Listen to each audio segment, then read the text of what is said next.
Welcome to the NFPT Certified Personal Trainer Workshop. This course won't only prepare you for the exam, but it will also prepare you to be a personal trainer. NFPT was founded in 1988, and their courses are accredited by the NCCA, and NFPT is compliant with IHRSA standards. So NFPT has 100 certifications available, and 13 of them are recognized by the NCCA, which is the gold standard in the country. And we see that the IHRSA recommends the NCCA, and the IHRSA is globally recognized. So we see the IHRSA serves more than 9,100 clubs in 78 countries, along with 700 industry suppliers. The exam is broken down into 9 sections: 10% human anatomy, 15% human physiology, and 20% exercise physiology. Let's just look at those three. So that's 45% of the exam. So about half is simply knowing the design of the body, how it works, and how it works in exercise. That's a big part we're going to be talking a lot about. And once you got that down, you look at that in programming of that exercise. So really a majority of the test, again, is understanding how the body works, looking at that relationship with an exercise, and then programming that exercise. And we see 10% in understanding the characteristics of wellness, 5% in client programming and motivational aspects, 5% in communication, 5% in professional and legal practices, which is really important, and then 5% injury management and emergency medical planning. And here we have a pie chart representing the exam breakdown. Keep in mind as we go through the presentation, you could pause at any time if you want to take notes on a slide. If you want to look into a topic more, you can just go to the back of your textbook and look at the index. The exam is 120 multiple choice questions. You'll have 2 hours to complete the exam and it will be on a computer. If you don't pass the exam on your first attempt, we'll give you a breakdown showing you your strengths and weaknesses. You could study your weaknesses, come back, retake the exam. You have 2 more attempts to retake the exam. A passing score is a 750 out of 1,000, so 75. Your certification is valid for 1 year. It costs $85 to renew it yearly, plus you need to make sure you're taking your CEC courses. The cost to retest is $119. This is the only cost to retest. Okay, so let's start. Keep in mind I'm going to be spending more time on certain subjects that are a bigger portion of the test and that I notice people have trouble with, and then other subjects I'm going to go through a little bit faster. So you can pause them, re-listen, or you could go look at those sections in the book a little bit more if you feel like I skipped over them a little bit. So SPICE is just an acronym representing overall health. We have social health, physical health, intellectual health, cognitive health, emotional health, and spiritual health. And as a trainer, people typically focus on just the physical part, but you're going to be involved in all of these. Any advice you could give to improve the client's health in any of these categories is going to make you a better trainer. So the first section is anatomy, and we're going to go over structures of the anatomy and then what makes up those structures, which is the muscle cells. And we'll talk about components of the muscle cells as well. We'll talk about different systems besides muscles. So cardiovascular system is an example, lymphatic system is an example. People typically just think of muscles when they discuss anatomy, but we're going to be discussing everything. And then identifying type of joints. Joints are really important when you're talking about certain cues to give to a client. You need to teach them how to move joints properly to perform an exercise properly.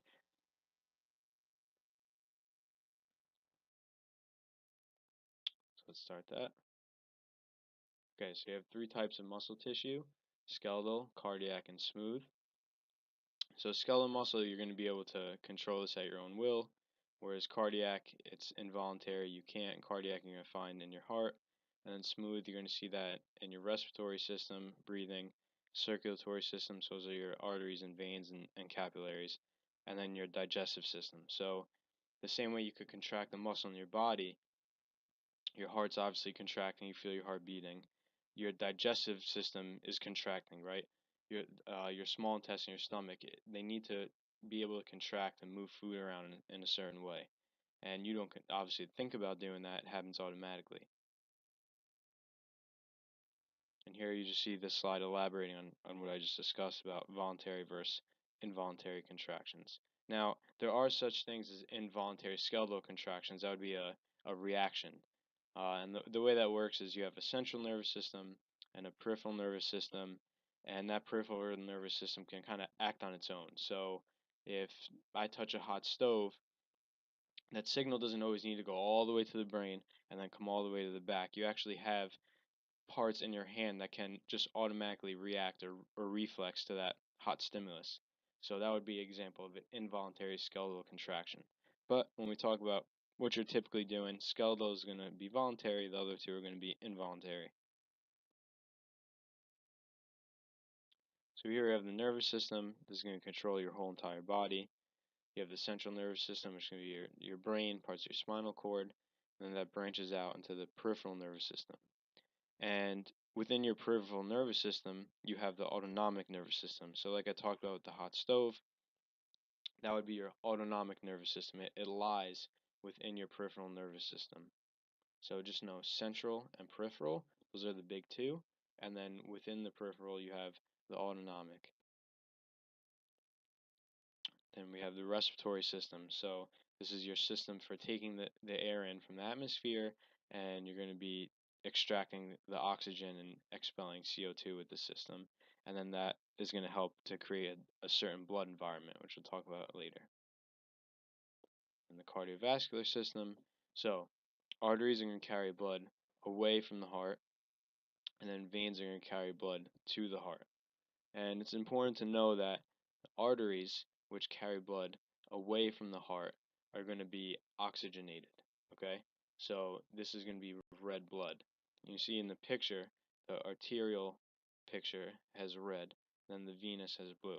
So an easy way you can remember this is if somebody was holding their breath and you would say they turned blue in the face, right? So you're literally seeing them turning blue in the face is you seeing deoxygenated blood. So it's an easy way to remember that this blue is deoxygenated. Now, when we talk about the heart, you'll understand how the heart pumps this oxygen-rich blood out to the body where it needs it. Then it's going to come back to the heart without oxygen to then get reoxygenated. So again, this blue, this venous blood is coming to the heart. This aortic blood, this arteries, the blood's going away from the heart to the body. And then capillaries are kind of the intermediate system of these. So if you notice, let's take the descending aorta here. So it's a really thick artery, and it's not going to necessarily plug directly into a muscle. Even you see these semi-large arteries, right? They need a smaller way to plug in and bring this blood to where it needs to go. Otherwise, it just wouldn't be efficient if you had this really big opening just plugging into one muscle. So capillaries kind of spread out and dig themselves into all different parts of the muscles, and then they're what help to transfer the right amount of blood to the areas that you need it. Anytime you see numbers, write this down. So 4.5 liters of blood definitely could be a test question. All right, endocrine system. So you have endocrine and exocrine system. Endocrine is going to secrete hormones inside the body. Exocrine is going to secrete hormones outside the body. They really help to regulate the chemical environment that you have in your body, and that's going to drive different actions. Um, so if, you know, let's say your pancreas releases some insulin, that's going to now change the blood sugar content that you have, and that's going to change your energy development, um, inflammation state, ton of different things, and that's just one example. So these are really creating the state of your body. Okay, the digestive system. So obviously this is how you break down food. So you eat, it's going to come down your esophagus, okay? Don't confuse that with larynx or pharynx. So food comes down to your esophagus, we have your stomach here, and even in the mouth, pre-digestion starts to happen, but it gets digested here, and then it's going to, from there, either go toward liver, certain nutrients, or they'll go into the small intestine. You're seeing all these bundles here, okay? Then from the small intestine, they go into your colon or large intestine, which is this, and then you excrete it out. And within this tubes, this long highway tubes, more digestion is happening. So what do we mean by that? We're saying that you're either breaking down the food or then extracting the nutrients that you need. And then those nutrients are going to get sent out to the rest of your body. And most of that sending out happens at the liver. And they're not showing it here, but the kidneys are what help to filter uh, your body and your blood. So if you think about it, you eat, break down this food, and it goes through this whole process.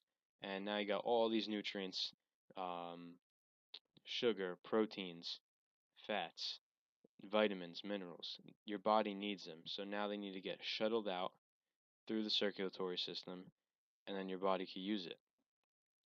Now that you put all this stuff in the blood and the body uses it, you're going to have waste from that. That gets filtered in through the kidneys.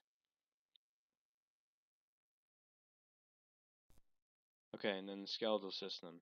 So definitely know the numbers again: 206 bones in the human adult, 350 bones at birth. So the reason that you have less is just because some of these bones fuse together. So when a baby's born, a lot of bones are separated into different parts. You see, the bones help give us structure, protection, right? Um, your It's the framework for your body. Here you just have a picture of most of the important bones. Um, Best thing to do here is just memorize. So spend time studying this. We'll go over which ones are important, and there's pictures of this in your book that you can use too. But this is definitely going over the more important sections, right? Being familiar with basic structures of the jaw. They're not really showing you head here. You definitely should know. Let's go over slang terms, right? Your collarbone's called your clavicle, or your tailbone, that's your coccyx and sacrum. Your shoulder blades, that's your scapula, right? You need to know the scientific names.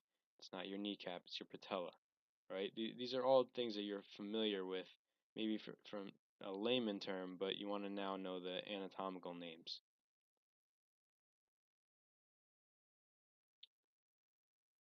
And here's just a little acronym breaking down the spine. So 7 cervical vertebrae, 12 thoracic vertebrae, 5 lumbar, sacrum, and coccyx. They have breakfast at 7, lunch at 12, dinner at 5, if you want to try and use that to remember it. Now, all these different sections you're seeing over here represent different functions and different shapes of the vertebrae. So the cervical ones are really going to be involved in controlling throat neck region. Thoracic control your rib cage, and your ribs loop around and connect right to them. And then your lumbar is going to connect here into your sacrum, and we'll just call it lower back. It's going to really be control of lower back and your whole pelvis. Pelvis is really important when you're talking about its relationship to the spine. Same thing as skull to the top part of the spine, right? The spine kind of, boom, pops right into the pelvis. So whenever you're talking about issues with the low back, you really need to address the pelvis as well. And muscular system, same thing as the bones. You got to spend time memorizing which ones are the most important. Again, for the ones that are most important, look to the ones that you know the generic names. So, for example, people don't really point to a forearm muscle, but everybody knows bicep, or everybody knows chest, or everybody knows quad, right? These are very familiar layman terms. So you should know the proper anatomical terms: bicep brachii, pectoralis major for the chest, um, quadriceps. Know the 4 names of the quadriceps. And we could spend time going into these for a while. So again, it's best to just memorize the ones that you know the generic name to. And in the book, they do a good job of highlighting which ones you should really know. Okay, so here you have this slide showing different muscle structures, and different structures are just going to have better leverage than others. So, and you see here they refer to that as pennation, and then also some generic names: triangular, longitudinal, and quadrate. So, different muscles, because of the way they're arranged and set up, can produce better leverage than others. You really would talk about this more in the advanced biomechanics course, as far as what individual types can do and not do opposed to others. So here, just be familiar with the concept that you have different muscle types or shapes. Okay, so we spoke earlier about how when you're going to be cueing people, understanding joint movement is super important, right? If you're going to say flex a knee or soft knees or get your shoulder blades back, these are all different joint actions. And the main joints we really talk about are synovial joints. You have ligamentous slash fibrous joints. See an example here at the ankle. And then you see a cartilaginous, which you would find in the skull. You may hear them called a suture joint as well. So those types of joints, the first two, don't have too much movement, and they're not really well hydrated. Whereas the synovial, you see, has a bursa sac. It's filled with synovial fluid, and these are your more generic joints. Your shoulder, um, knee, elbow, hip. Here again, they're just showing different classifications of the joints, and you will see some different names. Um, one that's not mentioned here is a pivot joint. So at the elbow, you have a hinge joint and a pivot joint. Um, you'll see different names like condyloid and ellipsoid. They're interchangeable, and here they're using the slang a gliding joint. So there's really 5 classifications of joints, and you want to add to this list a pivot joint. And the best thing is just be familiar with one of each. So fixed joint, you're going to see that in the skull, it doesn't really move. Ball and socket, the shoulder and the hip. Then a hinge joint, you see at the elbow and knee. And then remember, the elbow is two joint types. So we have a hinge joint and also the pivot type joint. Then the gliding joint, you're going to see condyloid and ellipsoid as well. And there's a bunch of other classifications. You have a saddle joint at the thumb, but these are talking about the big ones. But definitely a big one you want to be familiar with too is a pivot joint as well. So those 5 again: fixed joint, ball and socket, hinge, pivot joint, and then gliding joint.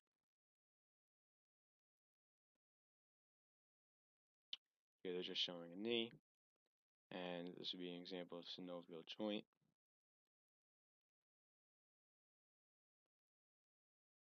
And again, the knee. We'll talk about a little bit about this. So the knee is basically 2 bones sticking together that from there need to hinge. And you see the patella is kind of glued or immersed within your quadricep tendon, and it's latched on the top. So when you talk about knee function, you really need to have good control and movement of this patella, and then good tracking or movement of the hinge joint itself. So you're seeing that right over here. And then you have these 2 pads called the meniscus that are within here. So they're really cushioning one bone between another bone. And then on the outside here and on the other side, we have the MCL and LCL. And then within there, you have the ACL and the PCL. They're deep within the middle. So those 4 ligaments, and you also have a new one actually that was just discovered not that long ago, which is the ALL, help to keep this knee stable. And you can see how it'd be really easy for one of these to snap.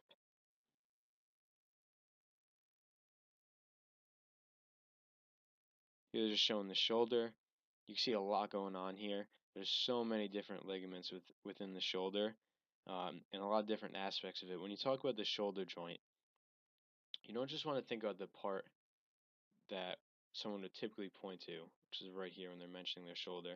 You want to think of it more global. The shoulder is all of this. It literally comprises of the clavicle and the shoulder blade, and then your humerus, which is your upper arm bone, all coming together.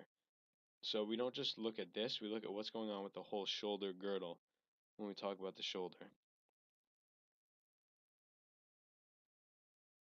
Here again, there's a more detailed explanation of the joint types, and like I said, you can see a couple different ones, such as the saddle joint, the condyloid joint, the shown irregular joint. Really just be familiar with the big five that we mentioned earlier.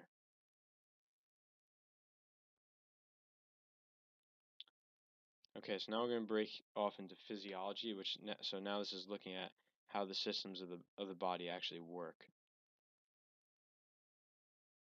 And here they're showing a muscle cell, or a breakdown of a muscle. So this could be a little confusing. So we have a whole muscle here. Let's again just call this a bicep. It's really easy to work with. And really, this thing we call our bicep is just made up of a bunch of different muscles, but we call it the bicep. We could really relabel it as bicep 1, bicep 2, bicep 3, bicep 4. These could be looked at as individual muscles within this bundle. They each have they each have their own duty of the way they're going to fire and contract. So we call that a motor unit. So you have this motor unit, and within it now are a bunch of individual muscle fibers. See that here? And now we're talking about what cells or what makes up this fiber. And what makes up these fibers are two things called actin and myosin. And when they're together and bundled up, we call that a myofibril. So again, that could be a little confusing. So we have a muscle, and it has a bunch of these bundles called motor units. You break out that motor unit, and we can see it's made up of a bunch of muscle fibers, and that muscle fiber is made of the myofibrils, actin and myosin. And at the moment, it's understood that these actin and myosin fibers contract and kind of slide over each other, and that's what causes the muscle to shorten up. When we talk about muscle contraction type, we'll talk about how when a motor unit is called upon, the whole motor unit is going to contract. So let's take, for example, this unit here. You wouldn't see half contract and then half not. That's why I described it as being kind of its own muscle. Once it's called upon, the whole thing is going to go ahead and fire. Now, that being said, you can maybe, for a specific action, have half of the motor units, let's say this half, for whatever reason decide to fire. Let's say your brain finds that to be a good strategy for whatever action you're doing, and this half over here may not. So when we talk about getting more muscle activation, we're trying to recruit more of these motor units. So here they're talking about the motor units again. This is just a really good reference slide to what I just mentioned before.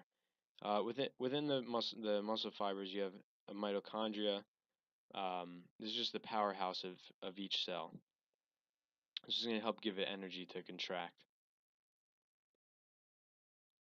Okay, now we have the membranes of each of those delineations we spoke about. So that picture we had before, you had that big muscle, the bicep. So that's going to be surrounded by the epimysium. And then outside of that, we had the motor unit. That's going to be surrounded by the perimysium. Okay? And then when you break that out even more, you're going to have the endomysium. And then when you break out the muscle cell, that's going to be surrounded by the sarcolemma. So one more time, this whole muscle, let's use this picture, surrounded by the epimysium. Then over here, it's kind of a poor arrow, should point right here. The perimysium is surrounding these. Okay? And then you have the muscle fiber come out. You see they're pointing within this. Again, it would be better to point here. The endomysium surrounds this muscle fiber. And if they were to break that out even more, so you could see one muscle cell, you'd see the sarcolemma. So just know this order. Here again, they're talking about fundamentals of the cell itself. So the sarcoplasm is just this fluid that the cells sit into. Sarcolemma is the membrane that wraps around. Sarcomeres is what you could also call that unit, that fundamental part of the cell. And then sarcoplasmic reticulum is what stores and releases calcium. Calcium is really important when it comes to contracting a muscle. Now here they're showing you the different types of fibers. The fiber differentiation in a person, or the way how many you have of each type, is really going to be genetic. So certain people are prone to having one type of fiber more than another, and then that's going to make them better at certain skills. We have white fast, then we have red fast type 2A, and then red slow type 1. These are pretty simple delineations of these, and when you really get into studying these, you see that there's even different subsets of each one, but for now you just want to know these three big categories here.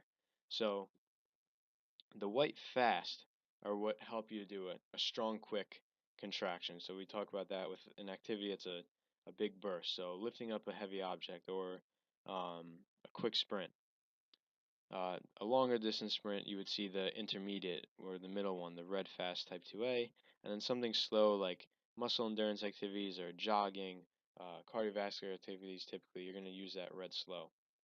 And an easy way you can remember the color between white and red is um, since white fibers are fast, think of a chicken, right? A chicken is white meat, and a chicken is usually faster. If you ever watched the movie Rocky, you kind of got that scene of him chasing the chicken. So chicken's a faster animal, whereas a cow, you're gonna see that being a grazer, right? And you think of that beef as typically red meat. So that's just an easy way to remember that. Here again, they're just showing the different colors, what they would look like. And you're seeing here they're showing the whole motor unit would be that type. So you wouldn't have a motor unit that's half white fast and then half red. It almost the whole thing would be one or the other and then contract one or the other. So again, each muscle we give it this label, but it's really comprised of a bunch of individual muscles that have certain functions. Here you're seeing an example like we spoke about before. So what each fiber type would be used for. So they're showing an Olympic lifter, a football player, and an endurance, a runner.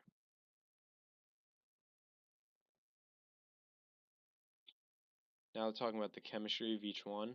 So red slow is going to have a lot more mitochondria, right? It needs this constant energy. Um, you're going to see a lot of capillaries. It's gonna have a lot of blood flow going over to it, and you're seeing little strength, energy over long periods. Here they're just defining endurance for you. So your ability to keep moving for a long period of time really is up to cardiorespiratory and muscular. So let's break that down real quick.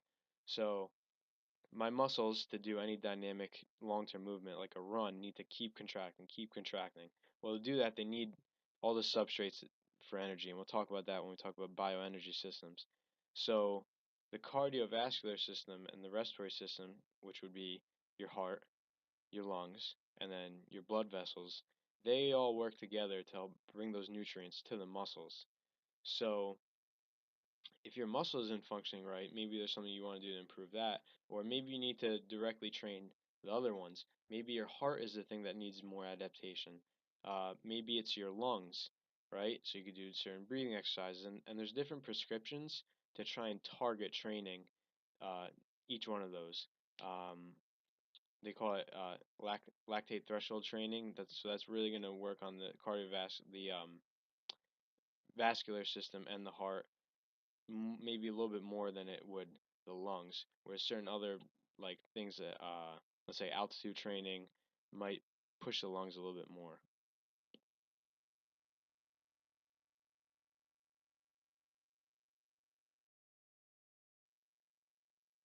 Okay, red fast, type 2A, the intermediate.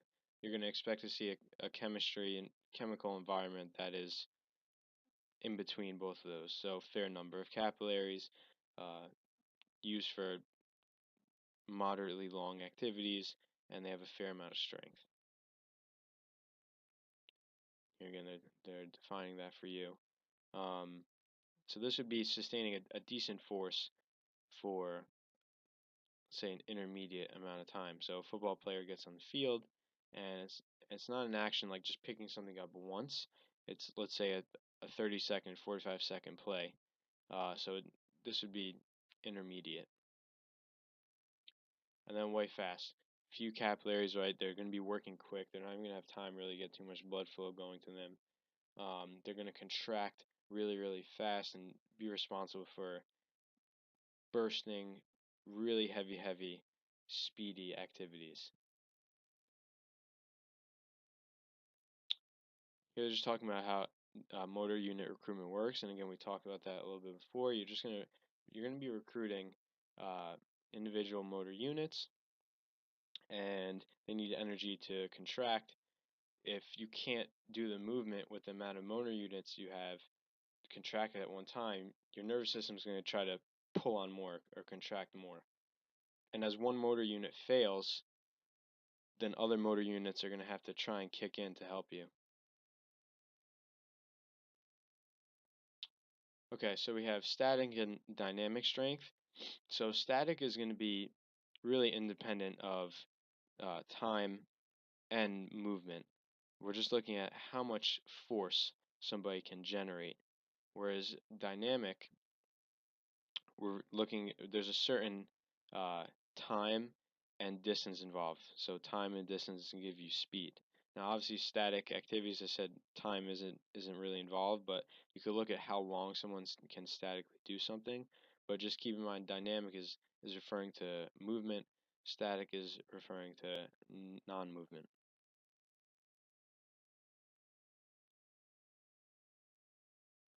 Okay, here they're talking about other systems. And we mentioned the nervous system before, so we kind of skip over this slide.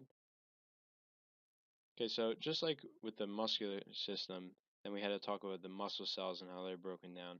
And the nervous system, this is just a quick dive into what's fundamental for that. So you have a nucleus, a cell body, and an axon and synapse. The way your nervous system works, so we have this cell body here, and it has these dendrites, and they're going to pick up a signal, which is either electrical or chemical, and from there they're going to pass that signal on through the axon, shoot it out through the synapse. Bam, now it's over here, and then another neuron is going to pick that up. Different chemical environments are going to help to speed up these signals going to each other. You're also, the more you do a certain neural path, the more prone it is to happening again. Would be an example of learning a skill. That's really all you need to know for this. Just kind of understand that you have a cell body and nucleus with dendrites on top that pick up signals, and they get shot out into the synapse. So the synapse is really just empty space.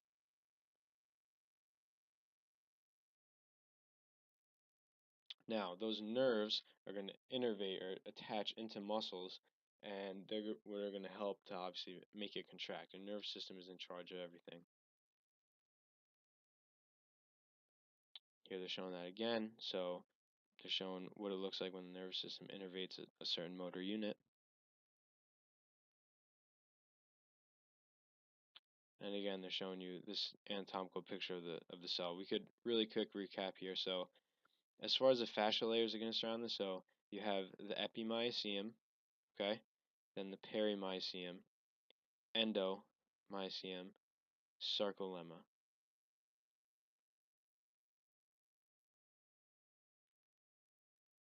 Here's a good reference slide. Again, just when it comes to actin and myosin, just be familiar that they're the fundamental parts of the muscle cell, and they're what's going to contract over each other.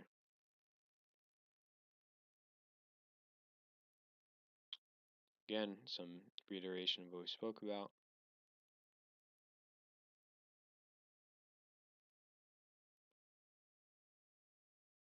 We spoke about the stimulation of each one.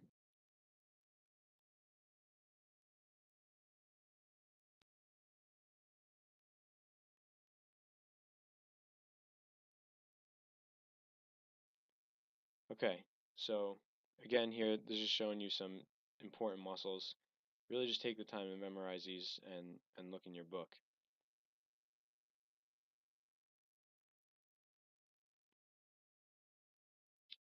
And we're seeing more major muscles. Again, it's just a memorization process, nothing really to elaborate on here.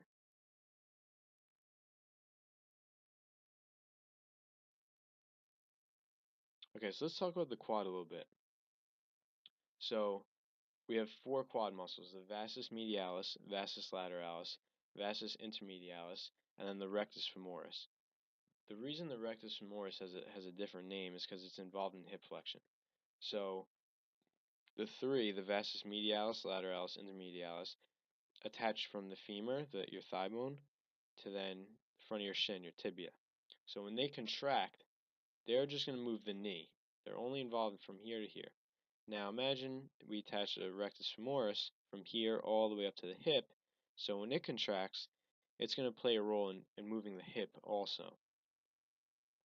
Again, you don't need to know the landmark, the necessary name exactly where something attaches, but if you're familiar with the general area and what joint it crosses, you're going to get an idea of what its function is. So if something goes from the thigh to here, I see the only joint it crosses the knee, so I know it's going to be involved in the knee. And then if I know what side it's on, I could just visualize it. When it shortens, it's going to pull the knee one way. When it lengthens, pulls the knee the other way. So the quads flex and flex the knee when they contract. If something attached and across the hip, it's going to be involved in moving the hip then. With the calf, so when you talk about the part of the calf you see on everybody, that's your gastrocnemius, and you have a medial head and a lateral head. And then underneath it, you have your soleus.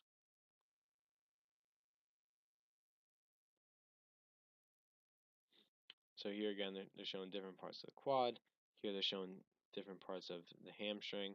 So bicep femoris is on this lateral part. And then over here you have semitendinosus, semimembranosus. The way I personally memorize this one is membranosus, I think I think medial, so it's more medial and deep. And then you have this tendinosus over here. And then you get bicep femoris. Okay, the core. So this could be a whole course on its own. Um, you're going to want to, first of all, understand how the body works. So we have the spine, and we have these four limbs that attach into it, right? So two shoulders, two hips, and we also have a head. And these limbs move and help produce force, and then that force gets translated somewhere else. What do I mean by that? So let's say I was going to throw a punch, but I'm sitting down, and now I do it as hard as I can, go to punch, and I create a certain amount of force. Well, everyone knows if I stood up and then I did through the punch, I'd get more force. Why? Because I could put my legs into it. Well, how does something from your legs get up through your fist? They You push the ground, that force is then going to come up through your core, and then as you create force with your shoulder, they combine, and then you punch it through your fist. So really what your core does is help to transfer force, and it helps keep your pelvis, your different spinal segments, and your rib cage and neck all under control. So it's really important to know how to coordinate and use this muscle. A lot of people are obsessed with core strength, right? How much uh, how how many sit-ups can they do, or if I put a weight and you do sit-ups, how many can you do? That's just looking at strength in one direction. It's not talking about how well your core really functions. And you'll hear us talk a lot about anti-core movements. So a plank would be an anti-extension movement, right? Your butt wants to drop down, your spine wants to extend. You're resisting not doing that. These are kind of better beginner ways to train the core, because a lot of people need to learn how to brace, how to resist for all the basic movements you're going to do. If there's one thing you take from how to cue people, it's setting them up in a neutral spine, right? Keeping your back straight, using your core and bracing, and then just move the limbs correctly, and that's it.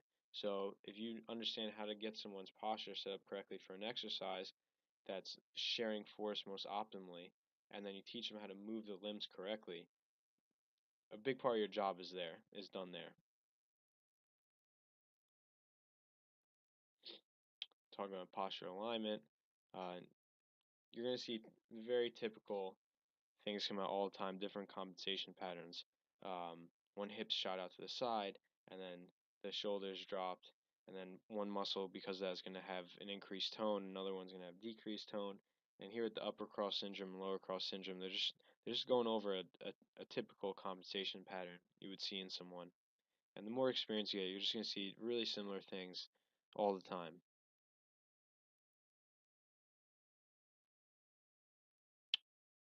So here they're just mentioning the respiratory system again. So let's break down a little bit more how it works. You got these two lungs, and definitely might be a test question here. The right lung has 3 sections, whereas the left one has 2. Easy way to remember that, right? Even though the heart's central, it does sit a little bit more to the left, so it makes sense. There's going to be less room there, so that lung is only going to have 2 sections. So you take a breath in, and this air goes into your lungs, they expand, and now you have these alveoli that are going to try and take oxygen out of that air. So they get the oxygen out of that air, and your heart is then going to pump blood to your lungs. Those alveoli are going to insert that oxygen into that blood, and now that blood is oxygenated. That blood's going to look red now, and then it's going to go back to your heart. Your blood's going to send that out to the body through the arteries. Also important to note that the lungs and that whole system of the bronchioles help to filter and clean the air, even starting from the nose. So cilia, they kind of line the lungs. Again, they're going to kind of help block out foreign particles. Capillaries are really important, as we talked about before, for bringing nutrients to the areas that need it, and we spoke about what the alveoli do.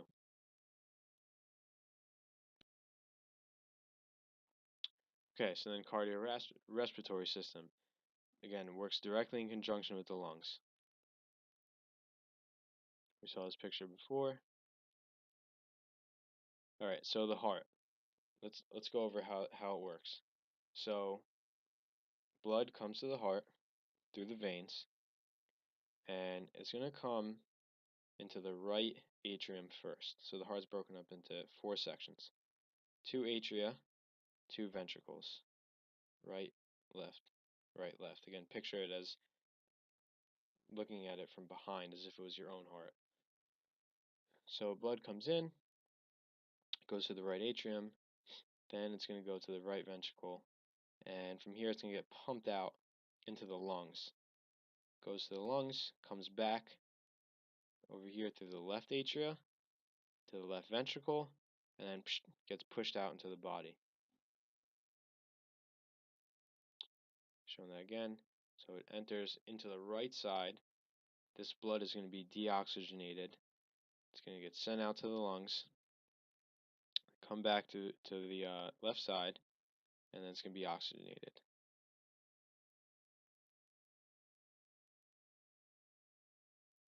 Here, again, they're just going over what we're speaking about. Okay, now something that's definitely going to be a question, so we got to go over this, is understanding the pulmonary arteries and veins. So let's for a second pretend you don't have pulmonary arteries and veins. The blood in your body goes to the heart and away from the heart from these major arteries and veins. Okay, you're seeing the superior vena cava, it's one of the bigger veins. Inferior vena cava, you have the ascending and descending aorta. These are the biggest arteries and veins. Again, when you push that blood away to the body, it's going to have oxygen for the body to use. When it comes back, right, in veins, it's going to be deoxygenated. So now we know arteries have oxygenated blood, veins have deoxygenated blood. Now in the case of the lungs, okay, you have a pulmonary artery and a pulmonary vein. Artery away. When you send blood away from the heart to the lung, it doesn't have oxygen. It's actually going there in order to get oxygenated. So the pulmonary arteries are actually deoxygenated, and then they come back through the pulmonary veins where they're oxygenated. So it's actually the opposite when we talk about the pulmonary arteries and veins. And they do have a separate blood supply for the lungs that isn't opposite, but for the main ones, when we talk about pulmonary artery and vein, just think opposite. The pulmonary arteries are deoxygenated, the pulmonary veins are oxygenated. Okay, endocrine system, we mentioned that before, it's going to secrete hormones, which changes the chemical content of the blood. Here that you're just talking about some basic hormones. So your testosterone and estrogen, right, that relates to different levels are what makes a man, a woman, and both men and women have different levels of both of these. Cortisol, you're going to hear a lot about this dealing with stress or um, breaking things down. And it's not that it's a bad hormone, but a lot of times you'll see when people are in a not so ideal state, you'll see this cortisol getting raised up a little too high. Adrenaline, think of we talk about an adrenaline rush, adrenaline junkie. These are hormones that are gonna give you a bunch of energy. They help to increase blood sugar and other things that create energy in the body. All right, your immune system. So when you talk about the immune system, you really just got to know there's a lymphatic system, okay, which is lymph nodes, and then lymphatic vessels. Lymphatic vessels, separate from arteries and veins, help create or send out lymph fluid, which helps clear waste. It brings white blood cells and other nutrients throughout the body. So this system is really what kind of is like the maintenance of the whole body. And the lymph nodes are going to secrete certain things in order to help fight off infection. You see the spleen is involved in the system, and obviously bone marrow is what creates cells. So they're going to be important for both the vascular system and this lymphatic system. Okay, we already mentioned the digestive system. Skeletal again. I don't think we really talked about the classifications of bones, so we can go over that real quick. You have long bones. Irregular, we see a vertebrae. Long bone, you're going to see femur and humerus. Tibia, fibula, radius, and ulna. These are what make up the arm and leg. Short bone you see in the wrist. A sesamoid bone is something embedded in a tendon. A really good example is the patella. So it's just this cap that's embedded in this tendinous tissue, and then that latches on to the knee. Okay, so we're going to be talking about movement now. This can get a little confusing. So when we talk about these planes of movement, right, we have a coronal plane, or also known as a frontal plane, which is going to split a person back to front. We have a transverse plane, which splits people in half, top and bottom, and then a sagittal plane, which is going to split people in half, left and right. Now, you move along these planes. So looking at this picture, let's take a look at the coronal plane right now. So see how that coronal plane, that glass, is cutting the person from front to back. It's almost like that person is standing with their back against the coronal plane, right? So an example of coronal plane movement would be if this person we're seeing here started just walking sideways or shifting to the side, doing a jumping jack. That would be a perfect example of a coronal or frontal plane movement. Now, a transverse plane movement would be if the person rotated. Let's say that person turned over and looked to their left or to their right. They'd be moving along the transverse plane. And if they were moving on the sagittal plane, that'd be if that person bent down and touched their toes, right? They're moving along that plane of the glass. And it's really just important to understand these and even be able to move your body through them. This way, when a question comes up in a test, you kind of just put yourself through the exercise, and then you'll get an idea of what plane that exercise is involved in. Okay, so here they're just showing anatomical position, which is going to be with the thumbs open, and they're showing again the sagittal plane cutting the person in half, Again, if that person bent over, they would be moving through that line. Again, the frontal slash coronal and the transverse. We're going to look at different types of movements, but before we do that, I want to give you a couple examples of some of those movements again. So if I did a jumping jack, okay, I would be moving through the frontal or coronal plane. Let's take a squat. Now, most of the movement in a squat is going to take place in the sagittal plane, but you're going to get movement through a couple other planes as well. So if I drive my knees out as I sit in the squat, now I'm going to be moving through a little bit through the coronal plane.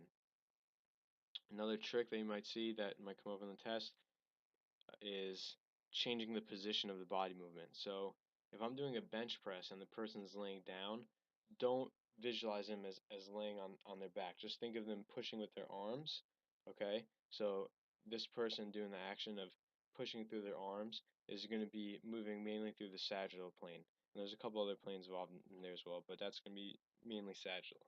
Again, anything rotational, think transverse.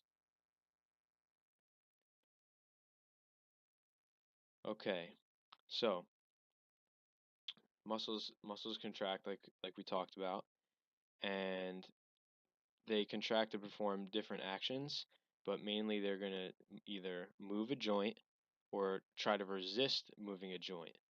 If I do a pull-up and then I'm trying to hold myself at the top, I'm resisting falling, right? Um, when I go to push into something with my arms, maybe I need to stabilize my hips, right? So I'll have muscles that stabilize that. They're not really involved in generating the force to move the object. They're just helping to stabilize other joints to help me better perform that action.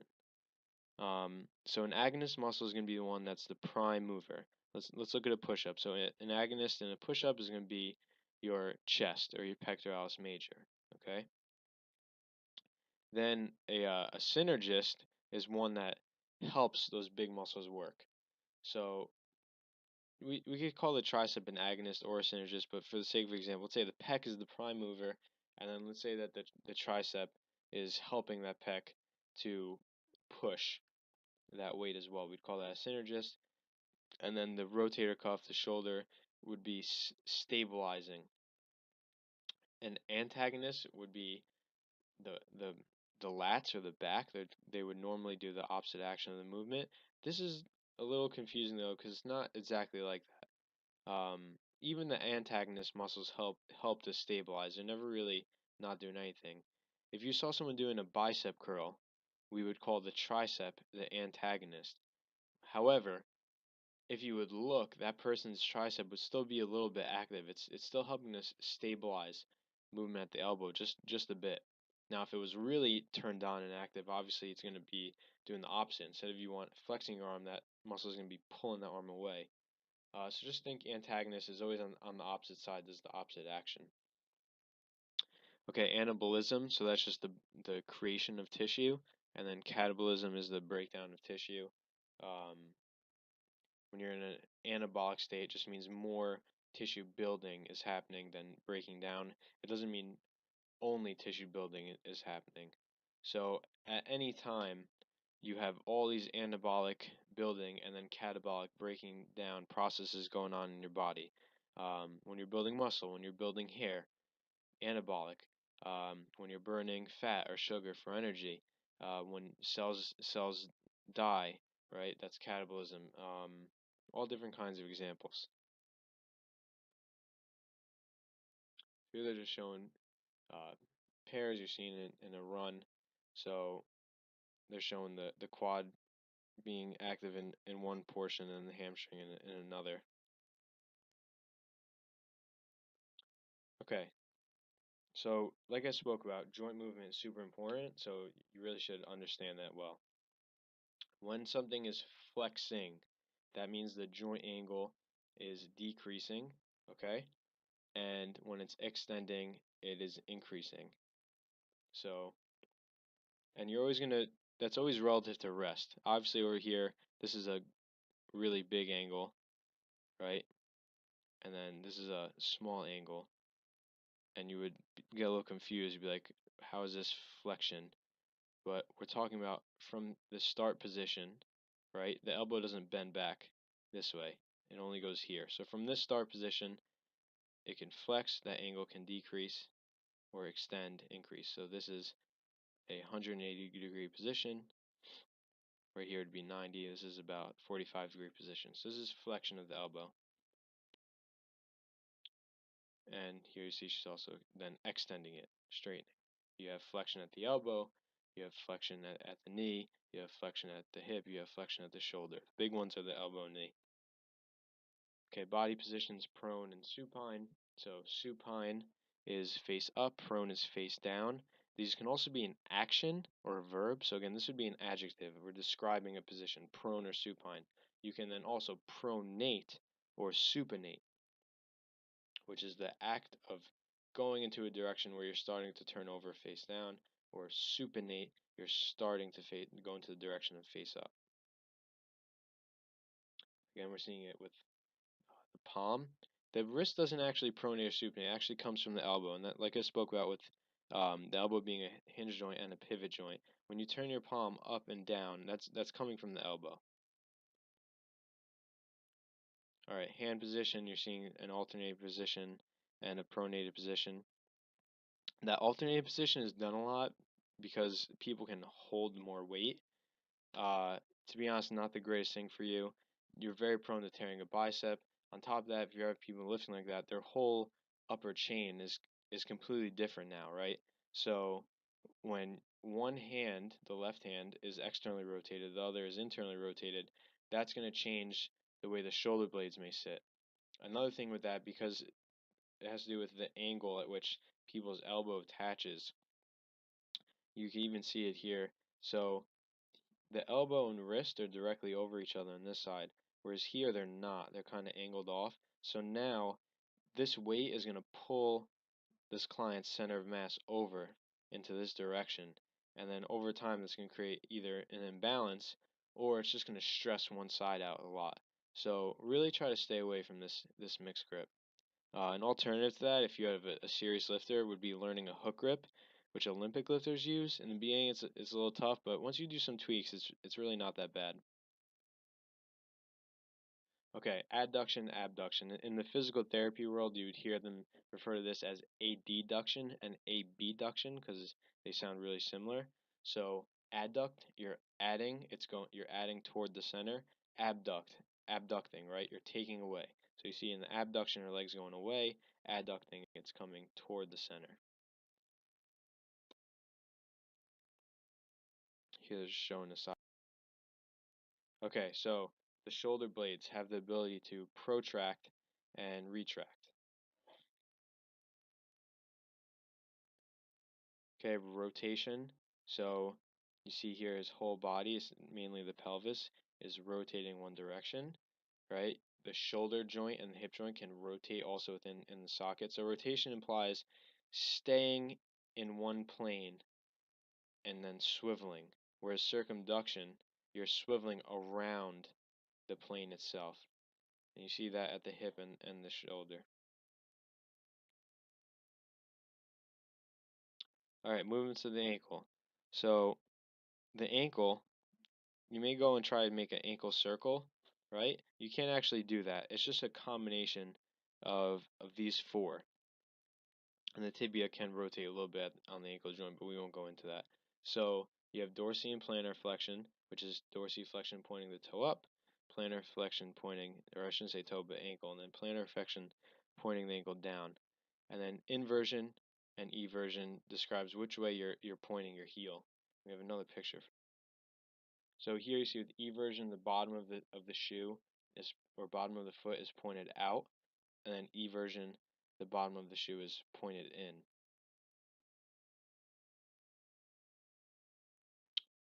All right, so now you kind of understand flexion, extension, all these different terms of how the joints move. Now we're going to talk about them within certain exercise modalities. So a compound set is when you move more than one joint.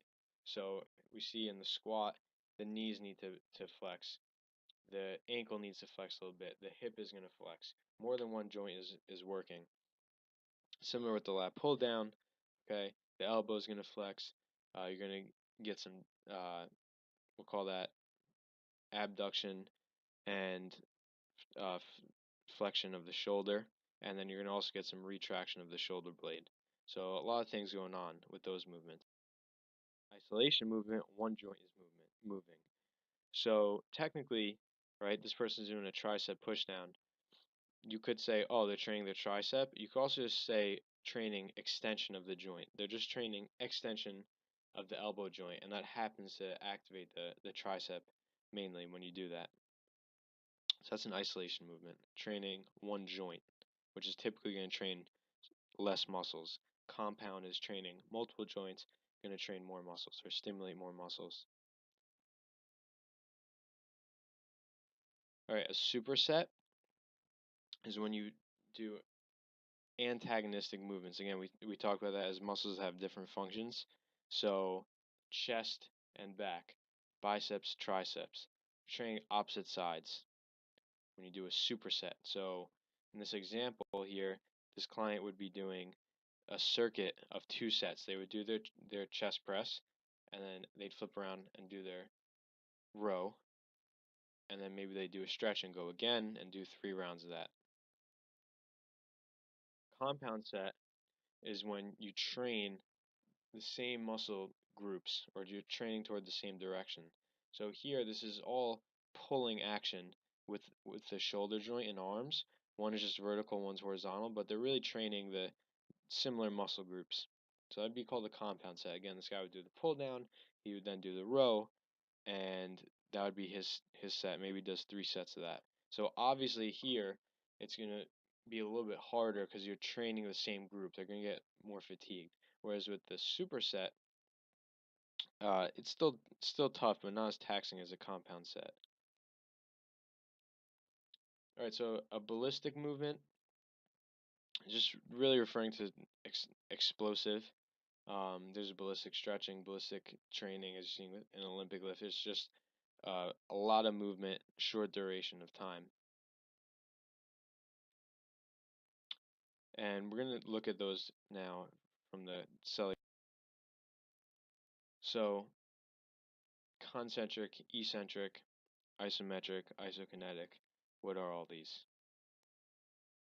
Okay, concentric is when the muscle fibers are going to shorten. We call it the positive part. They're going to they could cause flexion or extension. It's really just referring to the action where you're applying force to create movement. Whereas on the reverse, the negative part, you're trying to stabilize or lower the movement. So we can have a concentric contraction of the bicep in a bicep curl, right? And then as you lower it, it eccentrically contracts. Now, if this guy over here is doing a tricep movement, right, when his arm would push down, that would be a concentric contraction of the tricep. As his arm came up, it would be an eccentric or the negative part of the tricep. So it's really relative to what muscles you're activating. So again, concentric, the positive. And like I talked about before now, you would see the negative or the eccentric part. All right, isometric just means no movement. It's a static hold. So here you see a wall sit on a ball, a plank. The muscles are contracting because they need to create force, but they're resisting movement. That's why that force is needed there. I mentioned that before with a pull-up, right? You pull up and then you're holding yourself. Now you're doing an isometric contraction at the top, trying not to let anything move. Okay, so isokinetic, this one's really unique. Some places may have these machines. You need a specific machine for it. But all isokinetic means is a contraction in which the speed is staying constant, but the force is increasing. So there's these machines that you set a movement rate at, and you go.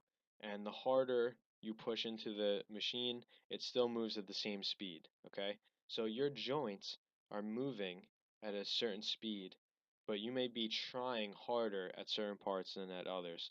So the faster you try and go, it doesn't move any faster, but more muscles are gonna contract. So this is really a way to get a ton of activation because you have to move at a certain rate. This would really be ideal for hypertrophy.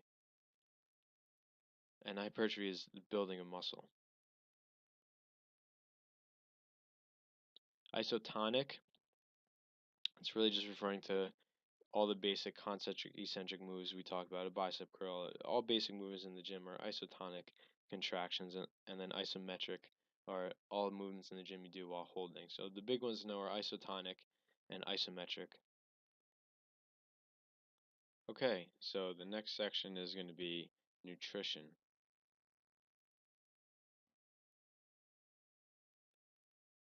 Okay, so we have micronutrients and macronutrients. These are what food is broken down into. The one you're not seeing here is phytonutrients. That's the third one. We don't know too much about what they do, but we know they have a healthy effect on the body. Green tea would be an example of that. Has a lot of phytonutrients in there that have a positive effect on the body. Um, Fat yields 9 kilocalories. Here you see them referred to as a calorie. That's just generically how we talk about kilocalories. We say calories. Carbohydrates, 4 calories. Protein, 4 calories. And one you're not seeing, alcohol, which is 7 calories. You notice fat yields more energy per gram, but it does take longer to break down, whereas carbohydrate is a little bit easier to break down.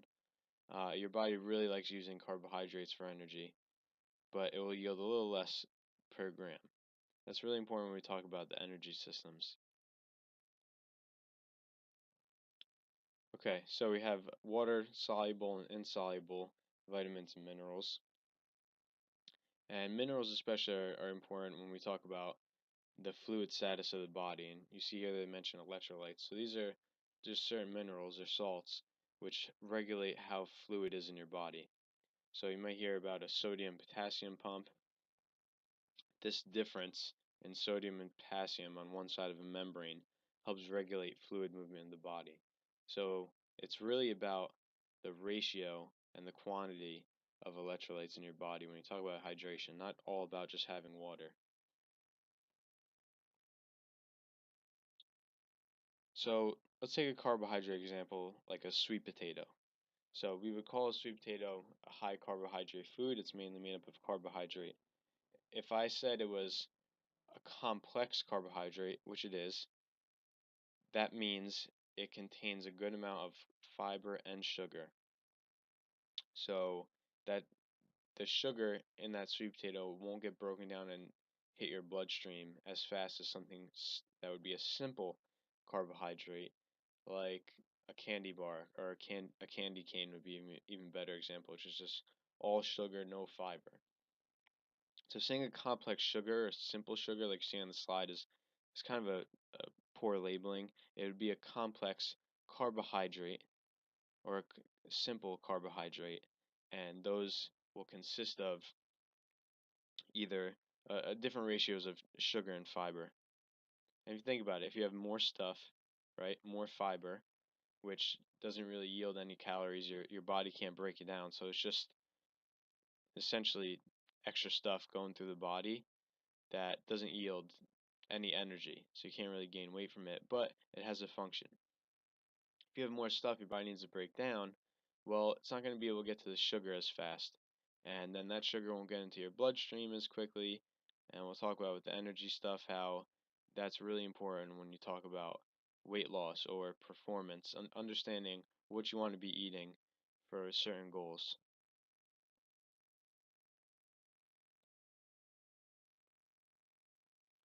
Okay, here you see them breaking down fiber into soluble and insoluble. So you see the soluble ones will bind with fatty acids, suppress the absorption of cholesterol in the gut. So they have a function of binding with things to create a better environment. Whereas the insoluble, right, they can't, they're not soluble, they won't bind with anything, but they're just very bulky.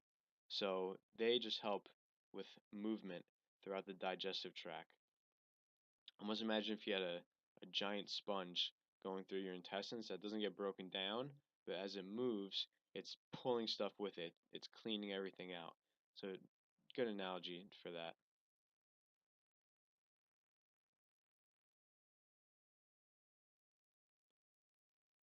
Okay, so amylase breaks down starches into sugar. When we say starch, we just mean a bundle of what makes a carbohydrate. So that'd be a mixture of fiber and sugars.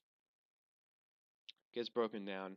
Now you have glucose, and different carbohydrates are going to get broken down at different rates. So then you get different levels of glucose in the blood at any given time from these. So if I have a big glucose spike from, let's say, eating a candy cane, right, 'cause it digests really quick, well, now I only have a small opportunity to use that sugar. My body doesn't want to keep my blood sugar high. So if I don't use it, then it's going to get stored. It gets stored as fat or glycogen in the muscle or liver. Again, note that. So glycogen gets stored in the muscles and also in the liver.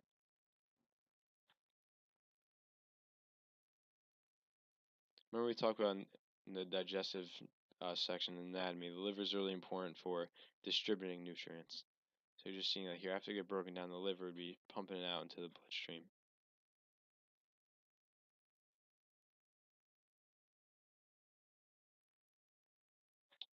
Okay, so we're going to talk about what hormones are involved with sugar. So the key one to know here is the pancreas, and you're going to want to know about insulin and glucagon.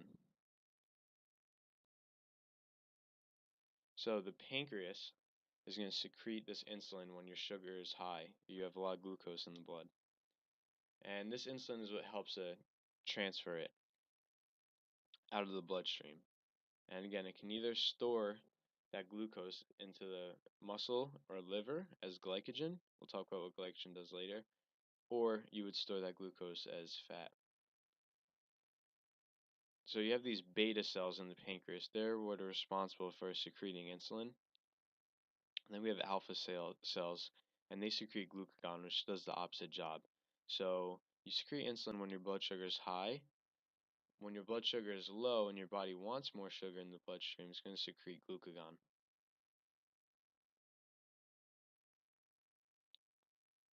All right, really important again, know the numbers. So the liver has a potential to store between 300 and 400 calories of glycogen. You may also see this number written out as 80 to 100 grams. Not talking about calories, but grams. So know both of those, 80 to 100 grams or 300 to 400 calories of glycogen.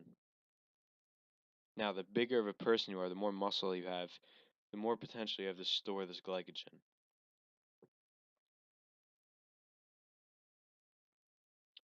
Okay, so glycogenolysis is essentially how we get sugars or glucose from glycogen. So let's say we store this glucose as glycogen and then at some point we need it. Through the process of glycogenolysis, it's now going to get released from the muscle or liver, and then we break that glycogen down into glucose. Seeing the hormone responsible for this is a glucagon.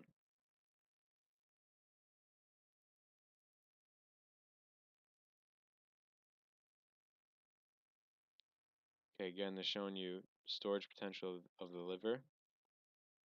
You're seeing here normal blood glucose levels, 70 to 110. Definitely know that. So if somebody would be hypoglycemic, hypo meaning low blood sugar, it'd be below 70, and then above 110 would be hyperglycemic. So that'd be high blood sugar.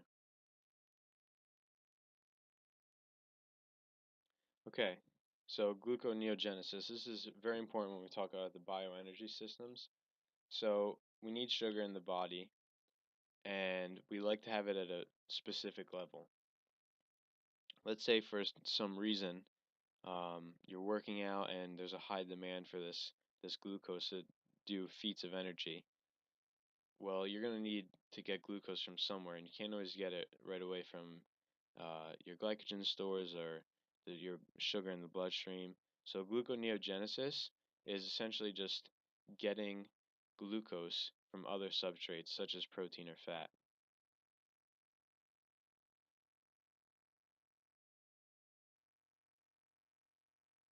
And we're seeing same slide here, just kind of quizzing you on the liver.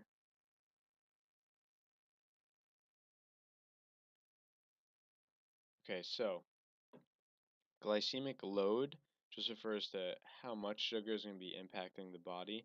Glycemic index represents the rate at which a food will get broken down and have its glucose enter the bloodstream. So the higher the glycemic index, the faster that glucose get derived from the food and end up in the bloodstream, and the lower it is, the longer it's going to take. So something like a candy cane, raisins, any type of dried fruit, just pure sugar, is going to have a very high glycemic index. Medium would be, moderate fiber foods such as a sweet potato or any other potato, and then low would be very fibrous vegetables. Then you're seeing a formula to figure out glycemic load. So you take the glycemic index, you divide it by 100, and then you multiply it by the gram of carbohydrates that you're going to eat. We have an example of that in the next slide.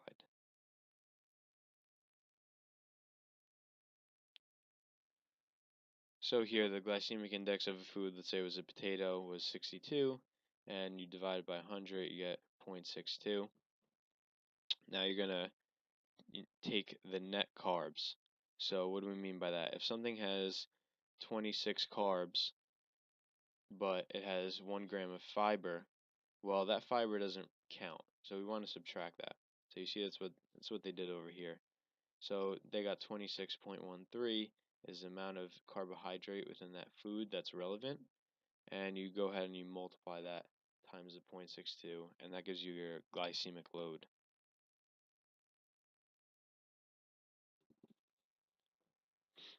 Okay, so fat is really important in the body, and unlike carbohydrates, it's really just involved in energy, which is obviously really important for survival. Fats play a structural role along with an energy role. So your membranes are made of fat. Your hormones are made of fat. These are two very important things that make up your body. So they do serve as, again, a structural function. Now, the good type of fats are going to be mono and polyunsaturated fats. And then we do need a little bit of saturated fat, but not too much. We want to keep it at a certain level. So here they're showing you less than 10%.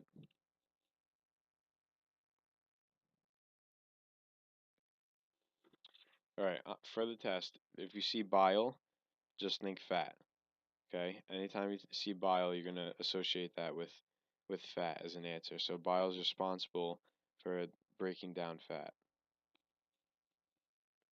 You see here, it breaks it down into triglycerides, phospholipids, and cholesterols. And you'll see those subterms kind of interchanged a little bit depending what you're studying, but for the most part, know those. Phospholipids are involved in membrane structures. Triglycerides, what we use for energy, and then cholesterol are the base for hormones.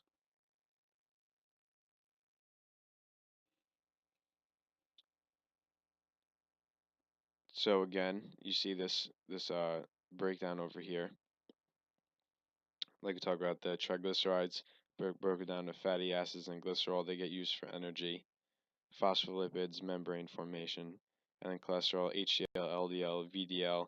These high density lipoproteins, low density lipoproteins, and then very low density lipoproteins play a big role in blood chemistry and, like I said, hormone stuff.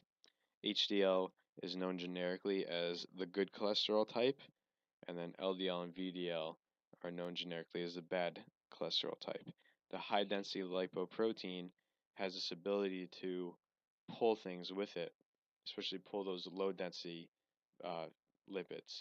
Whereas the low density lipids will kind of get lost and stuck along cell membranes and um, be heavily involved in plaque formation as well. So similar how you could have different types of sugars, and then we said that they transport through the body as glucose. For fats, we're seeing here chylomicrons is the main way that fats are packaged and sent throughout the body.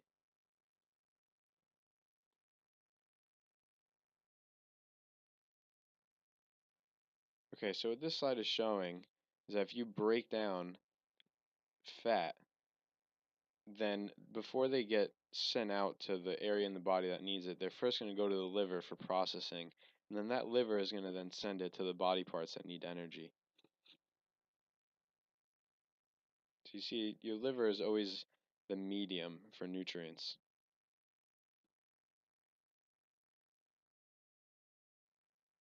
Okay, so here you have an artery wall, we'll call that the lumen, and you see these platelets of fat pass through, and we're going to see how they could create a blockage.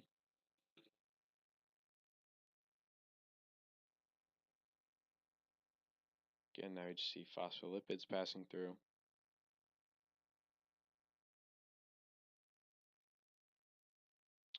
And triglycerides, again used for energy.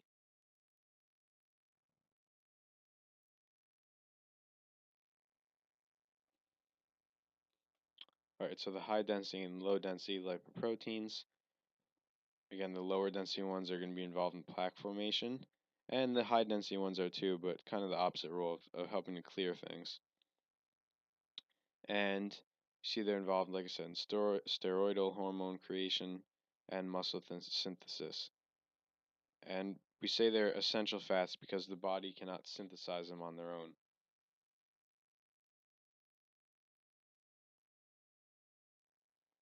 Okay, so here you're seeing fat accumulate, and we call that, again, plaque formation. Sometimes this could just happen naturally, but where you see it typically happen is when there's a tear in the lining of an artery, and then you're going to have plaque try and essentially clog it up or get stuck there.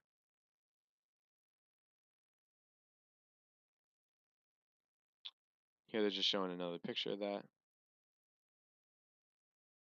And you see it's the lower density lipoproteins.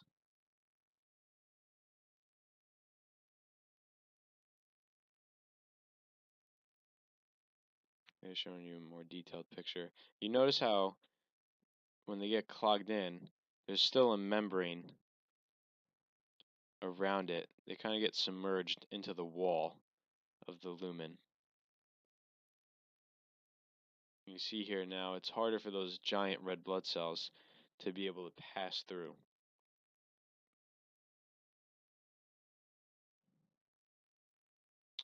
And here you see those HDLs passing through, and again, they're very big, very dense. They can help remove that plaque.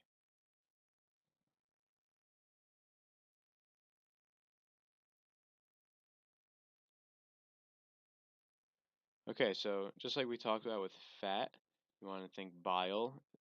With sugar, you think amylase. Those are what help to break it down. With protein, you gotta think pepsin. So pepsin is the enzyme that helps to break down protein.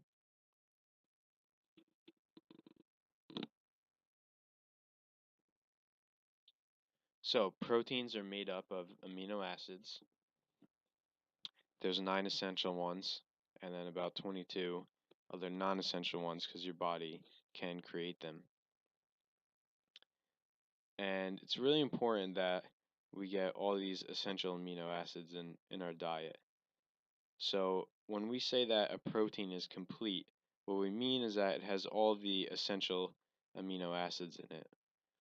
Now, some foods that are incomplete are certain vegetables. You're seeing here nuts, seeds, grains. So let's say a nut had 4 of the essential amino acids, and then a grain could have the other 5. When you put those together, now you have all the proteins or all the amino acids that you need, and we would call that a complete protein. So the reason why fish or meat or eggs are a better source of protein typically is because they have all the essential amino acids. Now, one important thing to note, especially if a client who's vegetarian, let's say I have some eggs and it's 10 grams of protein. So that's 10 grams of a complete protein. Now, they say they're vegetarian, they don't even eat eggs, so they need to get their protein from somewhere else. Well, if they have some beans or legumes that contain 10 grams of protein, and then they have some nuts that also contain 10 grams of protein, you put it together, they'd say, oh, I ate 20 grams of protein. Wrong. It really only counts as being 10 complete grams of protein. So again, they almost, and those are uh, overreaching numbers, but you get the idea that it's really important to consider that a vegetarian actually needs more protein when you go by the label so that their protein quantity is the right amount of complete proteins.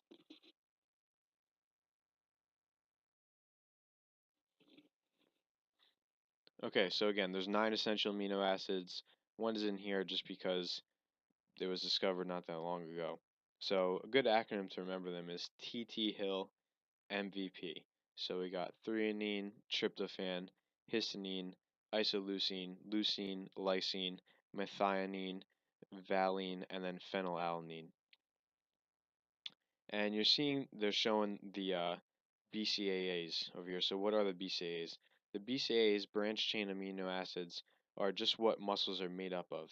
So these ones are really important if you talk about um, a certain athlete, let's say an endurance athlete who's doing a lot of training, and you're worried that they're going to break down some muscle tissue, you're going to want them to consume some BCAAs. So when they need this amino acid for whatever process in the body, rather than go to the muscles, which have an abundance of these three, they're going to go ahead and go to the supplement that you're taking. And you see here they're showing that there's 24 total.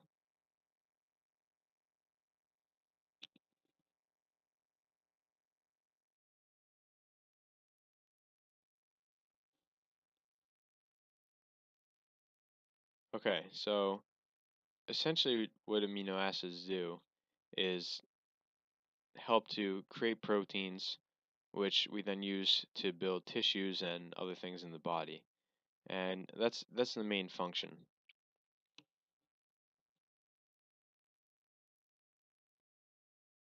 So here they're just talking about how if you're in a catabolic state where you really need a lot of energy, your body's going to have to use these amino acids for energy rather than for protein synthesis. And again, this isn't always the ideal state to be in. So that's why we want to make sure we have an adequate amount of these amino acids.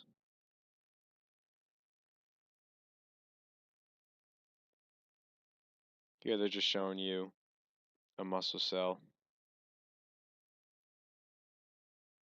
and again repaired.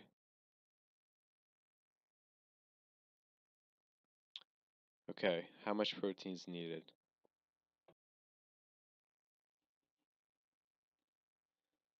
Okay, so you're going to see a bunch of different recommendations for as far as protein goes. You might see 2 grams per pound of muscle mass or body weight, etc.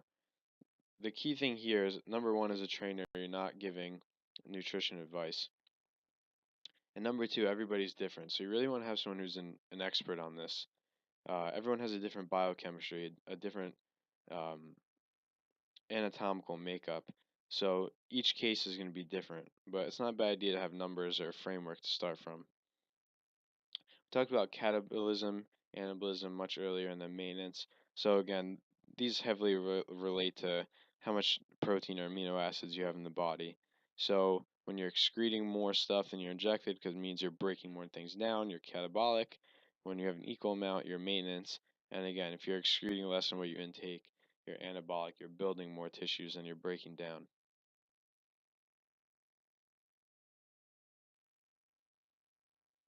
This just memorizes. So body can absorb 8 to 10 ounces of water every 20 minutes. Needs 16 ounces of water per pound of weight lost.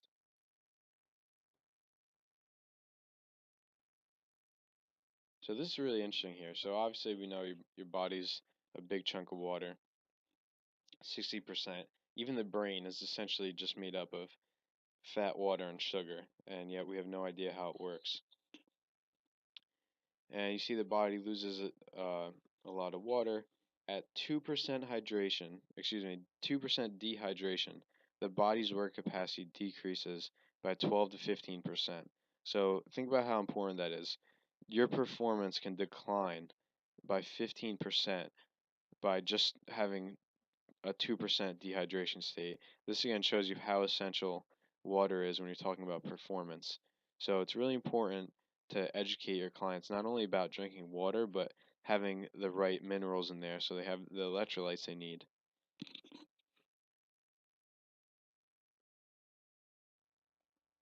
Okay, so you're going to hear about the SAID principle. It's specific adaptations to impose demands. And here they're just talking about cellular adaptations, how that works.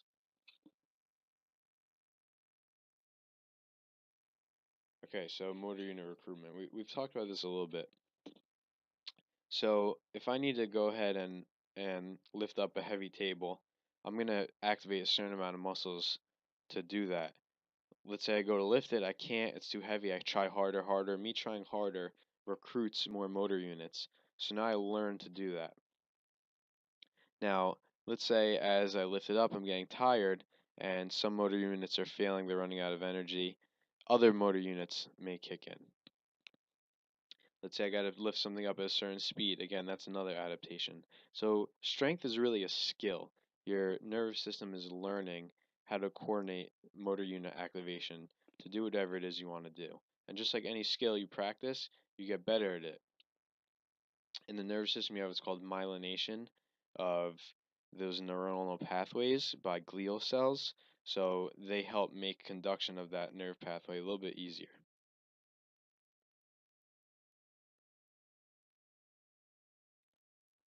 Okay, the energy systems. This is something people have a lot of trouble with, so I'm going to spend a lot of time elaborating on this.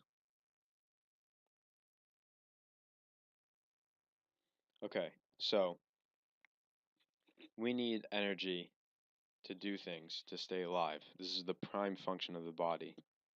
And the way we get that energy, it's not calories, okay, it's not sugars, it's called ATP. All right, a calorie is just a measurement, it's a representation of how much potential ATP can come out of something. So we need to get this ATP for energy. And we have two big subcategories of how we get this ATP. And you have aerobic and then anaerobic.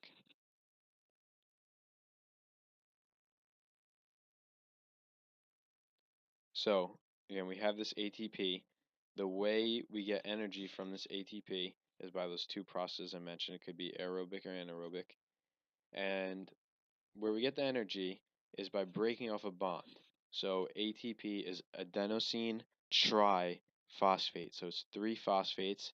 We break off a phosphate, and the bond, the energy that gets released from that bond, is how actually we get energy to do things, mainly from muscle contraction. So now that that bond got broken, now it's ADP. So we had the ATP, bond gets broken, you have this free floating phosphate, and then an ADP, adenosine diphosphate. So you would have an ADP and then a lonely P on the side. Now, when we get this ATP, we have stores of it. And for the first 4 seconds of an activity, we could just rely on these stores that we have, these ATP stores. So I have this amount of ATP in my body. Really quick, let's say I'm sitting down and then something comes chasing after me. I have to get up and I run. Well, I'm using my ATP stores for that first 4 seconds of energy. After that first 4 seconds, now I need something else to give me this energy I need.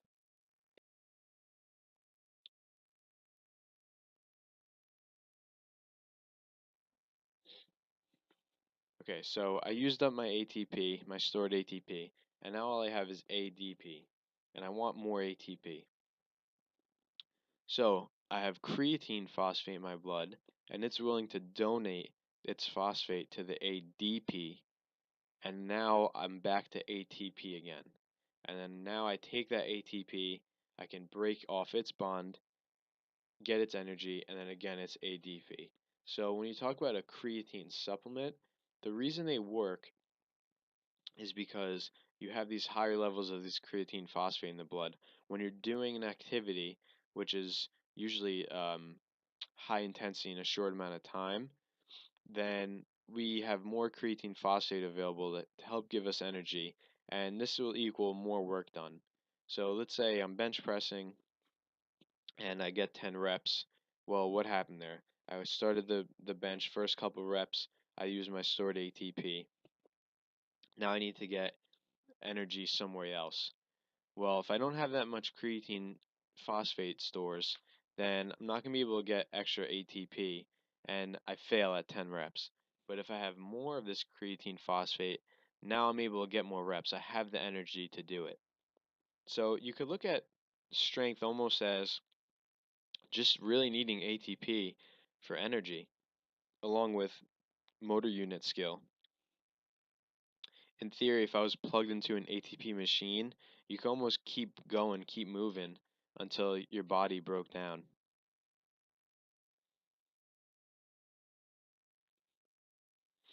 So here, just be familiar with the times. So 4 seconds stored, 25 to 30 for the creatine phosphate system.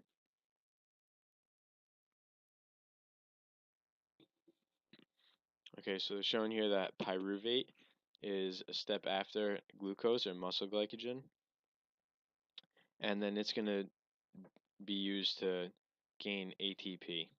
And we'll talk about how that could be, again, aerobic or anaerobic.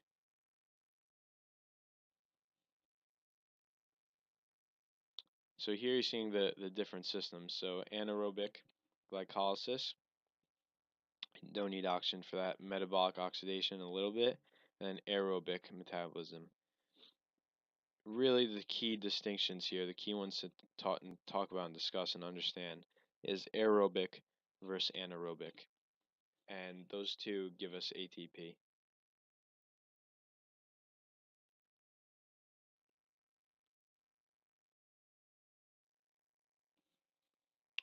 Okay, let's kind of segue here, and then I'll talk about what the Krebs cycle is. So you have aerobic and anaerobic glycolysis, which is how we get ATP. Aerobic can use glucose or carbohydrate, it can use fatty acids or fats, and it can use amino acids or proteins. It can use all three of those macronutrient substrates to get ATP. Okay? Anaerobic can only use carbohydrate or glucose. Remember we talked about before when we went over the nutrition stuff, how fat yields more energy but it's harder to break down. So this makes sense. When you're doing an aerobic activity, you have more time. So if I go for a light jog, it's maybe overall a lot of energy needed, but over time or within a certain duration, second by second, there isn't a high demand. I'm not in a rush to get all this energy. I'm pacing myself. So your body has more time to get this energy. Once it gets in the flow, it says, okay, I can get energy from fat. I have time. You don't need 100 units of ATP right away for this bursting activity. You only need about 10 because you're just doing a jog. But let's say, uh, dog's chasing me while I run. Well, now I need energy fast. I need a lot of energy fast. I don't have time to wait and get that energy from the fat. It's going to need it from a faster source, and that's the carbohydrate. And that's a basic way you can look at anaerobic and aerobic. Aerobic is activities where you simply just have more time. There isn't a high energy demand in a short amount of time. It's more just an overall paced activity. Anaerobic, you have this high demand in a short time for energy. So it's going to come from only carbohydrate. They're showing here the Krebs cycle. So the Krebs cycle is just the system used in aerobic glycolysis. Really, all you need to know is that Krebs cycle is associated with aerobic glycolysis. You don't need to be too familiar with this diagram here. It's a little complex. And here they're talking about the fuel types. Like I said, just understand aerobic, anaerobic.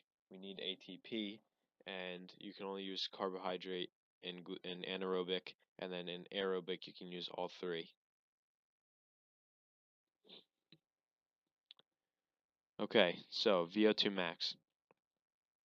This is a representation of how much oxygen that somebody could use. So we need oxygen for processes in the body, especially this aerobic glycolysis, which gives us energy. Let's say I can breathe in all this air, but my body isn't efficient at using it. Well, I don't have a great VO2 max, so I'm not going to be able to do a lot of aerobic glycolysis. But now if I train my lungs, I train my circulatory system, they're really efficient at using the oxygen that I can pull in. I'm going to be better at this aerobic glycolysis. So VO2 max is looking at how much possible oxygen somebody can use. Okay, so here you're just seeing some formulas to calculate VO2 max. Again, we're just with VO2 max, we're just looking at how much potential oxygen this person can use. So you don't need to memorize this equation, just know the concept. If you had a client and you want to see what their cardiovascular performance is, you would test them, right? You'd look at the standard of what you need to do. So in this case, they need to do a timed 1 mile run, and then you plug in their information, how much they weigh, how well they did, how long the run took them. Now I know their VO2 max based on this formula. And there's a bunch of them. You could, again, find them in the book or online. And the same way I would track somebody's bench press, let's say somebody benched 200 one month, and then a couple months later they benched 220 pounds, I see that they went up. Similar here with cardiovascular training, it's just some sort of data for me to take.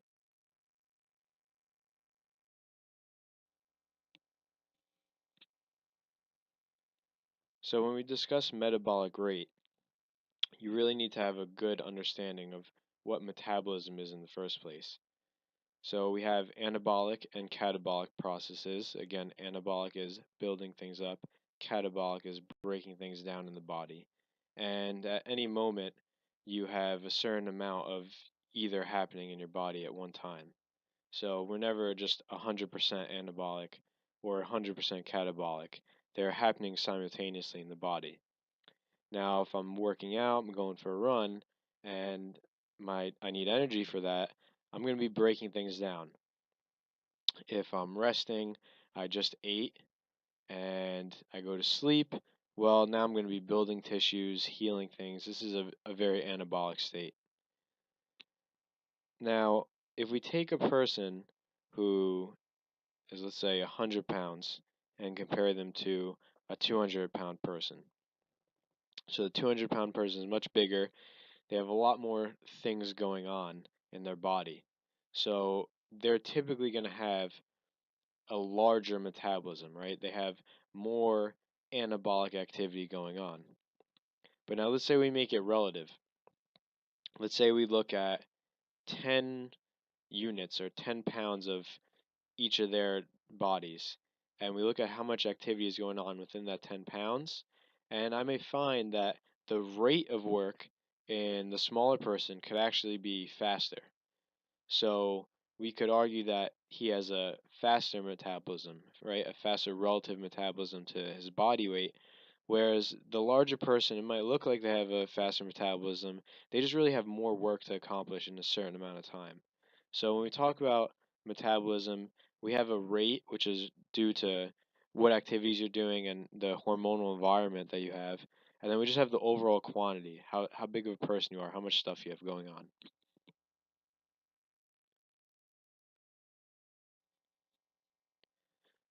So we have these exogenous, which is outside the body, and endogenous, which is originating from inside the body, factors that are going to affect metabolic rate, right? You have environmental stimuli. Maybe you're mentally stressed. Maybe it's hot out, it's cold out. These environmental stimuluses are going to affect what happens inside the body. And now these endogenous factors, different hormone secretions, are going to affect what's going on to the metabolic rate in the body. So again, metabolic rate is the rate at which the body's saying to do things. Certain hormones are going to change the rate at which your body wants to run all these processes.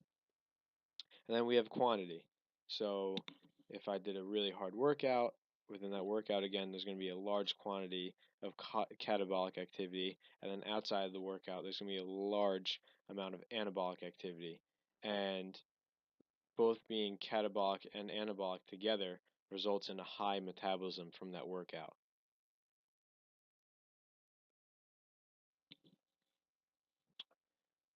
Okay, so now we're going to talk about applying training principles. So let's take a look at B first, understanding gender and age differences in training. So we have male and female clients, obviously, and in females, you're going to have a different anatomy than a male. So a female is going to have wider hips, they're going to have more valgus knees, so they could be more prone to knee injury. Typically, in females, you're going to see them be more mobile, but then have a little bit less strength than a male. And then in males, you may see them be a little bit tighter. And this is, very generic. It's not always like this. I think that the key difference, the key thing you want to look out for, like we talked about, is the structural differences, which are very overt. So, with a female soccer player has really wide hips, and I see that her knees are now caved in, and she's very valgus, you know you need to do a lot of prehab to prevent her from having any knee injuries. And statistically, you do see women have higher ACL injuries. All right, age, big question all the time. Uh, is it ever too early to start doing any type of training? You want to train people at the point of which they're either developing or de-developing. So at any point, a 2-year-old, a 10-year-old, a 15-year-old, they're at different stages of development. Now, when you have someone older, let's say 50 or 60, they're declining. So now you have a certain type of training for that. What can I do to reverse this decline that they have, or try to maintain them the best I can? Well, with the younger kids, let's say I have a 3-year-old that came in for some reason. I'm gonna train them, which would be very unlikely, but I look at what phase that kid is in their life, and then you train them. uh, 1-year-olds, they're learning to roll and then crawl and then how to walk properly. You can even progress it up to 3, 4, 5 years old. Now, at certain ages, let's say 7, you're going to learn how to properly run. You're going to teach more concepts to them because their limbs are going to change. You don't want to be inflicting strict form, but basic ideas, right? Train them within what stage of development they're in. And this is a great time to look at any abnormalities they may have. So let's say they have a genetic predisposition to a tight hip. Their hip doesn't open up into external rotation as much, and their father's the same way. Well, this is a good time when they're very plastic to go ahead and change the way their tissue is going to lay over for when they're older. Understanding training adaptations. So this is going to allow you to see how people are going to progress from the stimuluses that you put them under. And the better you understand training adaptations, you could program better, you could prescribe exercise a lot better. Applying fitness assessment techniques for the following components. So, taking a heart rate and blood pressure measurements. Again, this is just good data to have from beginning to middle to end. So, you can see how your client's resting heart rate was or blood pressure was. You can see their heart rate and blood pressure after a certain bout of activity. Really similar to what we talked about with VO2 max. I'm just simply plugging in data of how they do from a certain activity. So let's say your client runs 1 mile and you take their heart rate and their blood pressure. A month later, you take it again and you see their heart rate is lower after the run, their blood pressure is lower after the run. This tells you that that run was a little bit easier for them if they get it within the same time. So you know they're improving. It could also be an indicator for how hard they're working as well. All right, understanding caloric intake and expenditure, energy balance. This one is a little tricky. So we talked about metabolism. We have all these anabolic and catabolic processes. When you talk about caloric intake and expenditure, you're only really discussing overall body mass. So it is definitely true that if I take in 3,000 calories and within a certain window of time I burn 3,500, you are now going to be 500 calories worth lighter. Okay? But this does not mean that you burned that much fat. It doesn't mean that you may have even slowed your metabolism down by breaking down some muscle.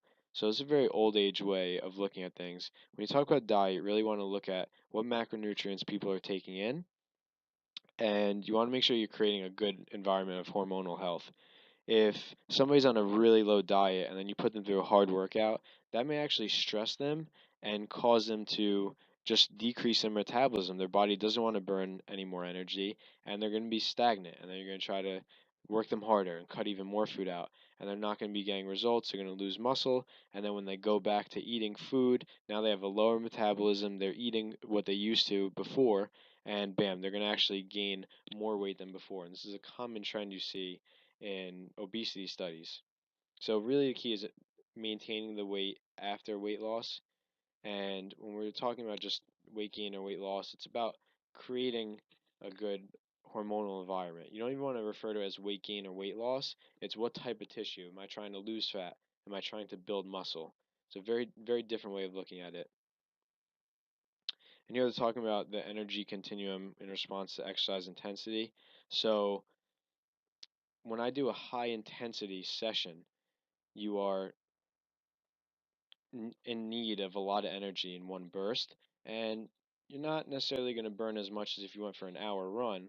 But what happens is to recover from that process, your metabolism is going to be a little bit higher post workout, and you're actually going to be burning more throughout the day than you would if you just did a low intensity run and then stopped. So when I do something low intensity, you're really only burning a little bit extra at that very moment when you need to do the activity. Whereas something that's higher intensity, you have a lot more to recover from. There's a lot more anabolic activity going on throughout the day to help you recover, so your metabolism will be higher. And then we spoke on one side hydration, really important how that can decrease performance significantly. And you want to make sure it's not just about water, it's about electrolytes.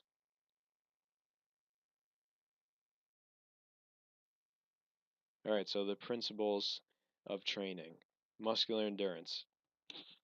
This is going to apply for just certain lifting feats and some cardiovascular feats too. This can be important. You're just looking at how long someone can sustain doing a dynamic or a static movement. Okay, strength. Strength is a skill. How much of the nervous system can you use to recruit motor units? Okay, recruit those individual muscles. The more muscles you can recruit, the stronger you are. That means you have a better nervous system, one that is better to recruit motor units. If you have bigger motor units, you're also going to be stronger. So building muscle and then having a better nervous system is going to make you stronger. Now, flexibility, when you hear flexibility, you think of just passive flexibility, right? So touching your toes or just reaching over into a stretch and relaxing into it and seeing how far you can go. That shows how much range of motion you may have, but it doesn't mean you can actually use that. And you'll see a lot of times in people what they can control and what they can stretch into are actually very different. So when we talk about mobility versus flexibility, there's some interchangeable definitions there, and people define mobility a bunch of different ways. But really, you care about the function of a joint. How much range of motion does it have, and can you control that range of motion? Core stability, we spoke about that in an earlier slide. It's really about coordinating the core to do the activities you want it to do, which is control of the spine, control of the rib cage, control of the pelvis. Do I want it to not move, or do I want it to move in a certain way? And then cardiorespiratory endurance, it's going to rely on muscular endurance.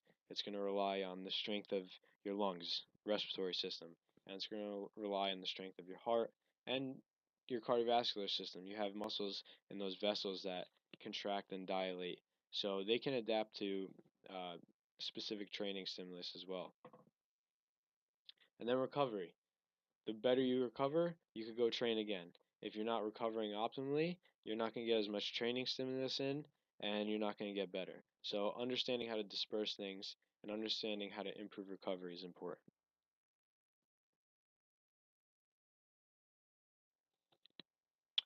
All right, so here they're showing muscular endurance. You're going to train it in a 20 to 25 rep range. And again, you could even train it with static movements. So a plank, a side plank, and anything where you're really holding is going to challenge muscle endurance. And they prescribe at 20 to 25 reps. Okay, strength. Again, we talked about it's a skill. It can be static and dynamic. Okay, so again, static is holding, dynamic is moving.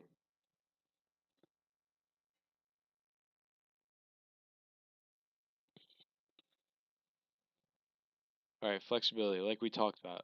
It's just really important to have the range of motion of a joint and the control of that range of motion for whatever movement you want to do. So if someone needs a squat and they're missing a certain amount of hip flexion and they're trying to go lower, you're going to see a compensation come out. So I want to make sure I improve their hip flexion before I have them do a squat to a certain depth.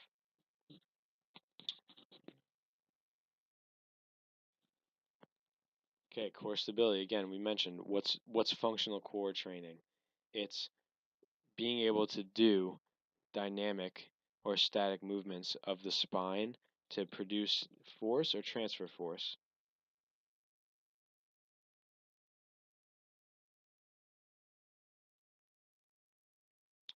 Cardiorespiratory endurance, again, we mentioned, know the components that are involved. You need to have vascular adaptations. You need to improve the respiratory system. You need to improve the heart.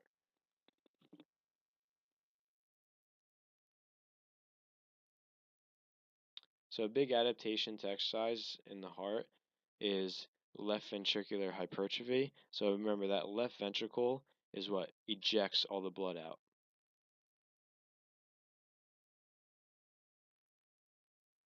And here you see them just mentioning that.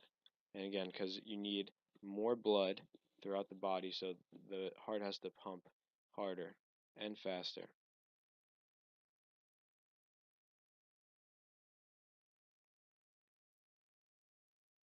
Again, just mentioning the increase in left ventricular size. Sometimes this could be harmless if it's to a certain degree.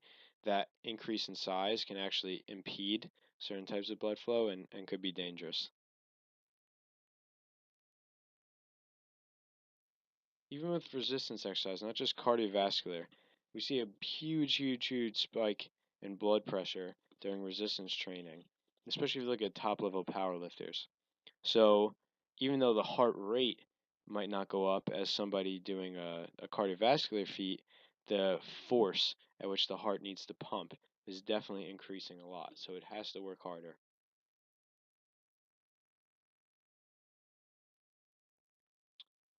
All right, so your blood flow is going to get redirected to where it's needed essentially. If you eat a large meal, guess where it's going to end up? Your stomach. If you're training a muscle, it's going to end up going toward the muscle. This is very generically known as the pump. You may hear the scientific name, which is hyperemia.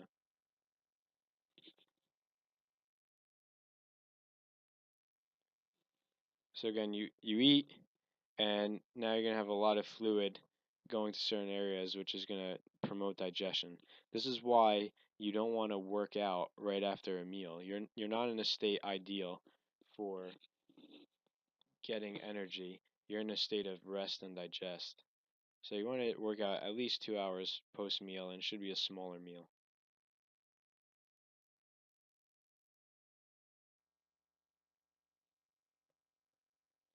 Right, so you're seeing if someone's in a nervous, stress, or anxious state. Now they're in a fight or flight mode. Adrenaline's released, noradrenaline's released. Uh, you have excess cortisol. The blood vessels constrict, and heart rate is going to increase. And it's trying to shoot out as much blood as possible throughout the body. It's really perceiving you as being in a dangerous situation. And as we know, an emergency might last a short burst of time, whereas stress could be long term. And this is why stress and anxiety can be really harmful to the body.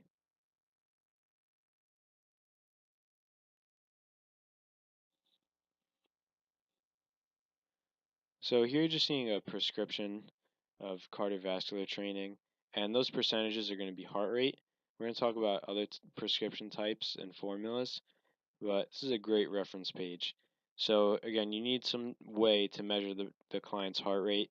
Typically the ones on a machine are best, and especially because if you have them on a treadmill, holding on throws off the movement mechanics.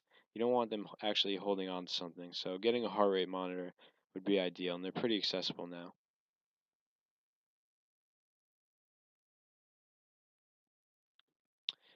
And here they're just showing you what you need to do for maintenance of cardiovascular fitness.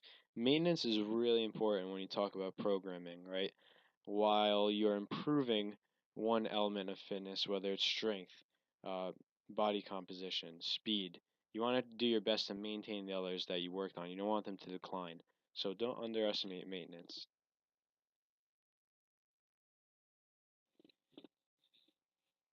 The more intense a workout is, the more rest and recovery that will be needed, and that's pretty self-explanatory. And the more frequent the sessions are, again, the more recovery, because you're not having time in between to rest as much. Recovery is extremely important. If you're not recovering from the stimuluses, then you're not going to progress. It's all about recover from your stimulus and then get another healthy stimulus, recover from that, and that's how you improve.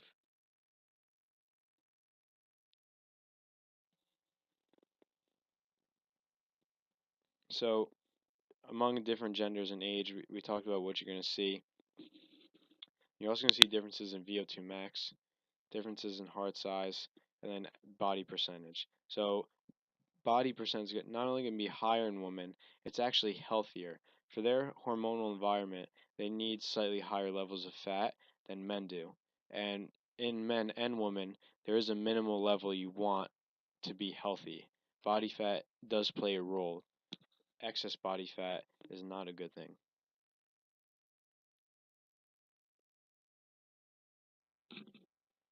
So now we're going to talk about training adaptations and what exactly is going on when you have a stimulus and then the body responds. We're going to look at anaerobic adaptations, aerobic adaptations, and then sport-specific ones. So you're seeing balance, speed, functional training. Really important ones here are balance and speed, and then things that the nervous system has to do to adapt, new skills. So we're going to look at what happens there.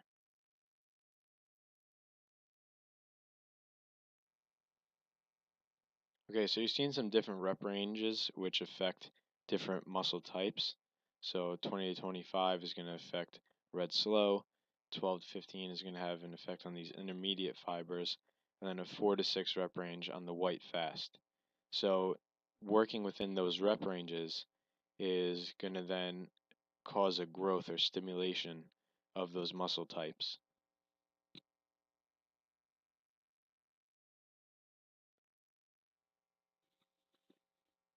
Okay, so here we're taking a look at the adaptations in slow twitch. You see they just have one myofibril from the developed or untrained to trained side, but they have more mitochondria. That's represented by the cross sections of the red. Now here, in the intermediate fibers, not only do we see more mitochondria, but we're also seeing new myofibrils. You see there's more of those stacks.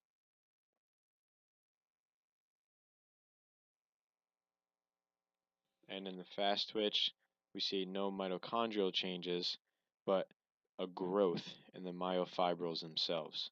So when somebody builds muscle, we say typically that they're either going to be building and making the white fast twitch muscles bigger, or they're making more of those intermediate fibers.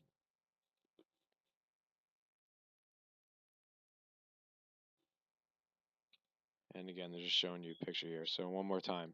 A lower rep range is just going to increase mitochondria. An intermediate one is going to increase mitochondria and then also increase the amount of myofibrils. And then when you work in a 4 to 6 rep range, you're going to increase the size of the myofibrils.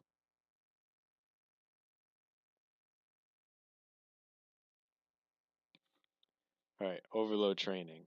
So this principle is really simple. You just provide more of a stimulus than you've done before, and the body has to adapt to that. And you want to make sure that they recover. Antagonistic multi-set training. We've spoken about that when we went over what an antagonist is and antagonist sets, or superset would be an even better example. So you're just training opposing body groups within one session. So you get a full body workout, and the person will be more efficient as if they did a compound set, which is the same side or same chain of muscles being used. So, for example, pull down to a row is going to be more taxing, it's going to be harder than doing a push up to a row because they're working different muscle groups. You're still keeping the person constantly moving, but they'll be more strength efficient than they would the other way. Antagonistic is more optimal for strength whereas doing a compound type set would be more efficient for building muscle because you're fatiguing the muscle and then you're forced to use new motor units, and typically it's going to be the intermediate or slow twitch units. And circuit training. So you could do circuit training with antagonistic principles, which would be supersets, or you could do that with compound sets, again, using really similar exercises. But circuit training just entails that we have a bunch of exercises and we go ahead and do them a row for a certain amount of sets.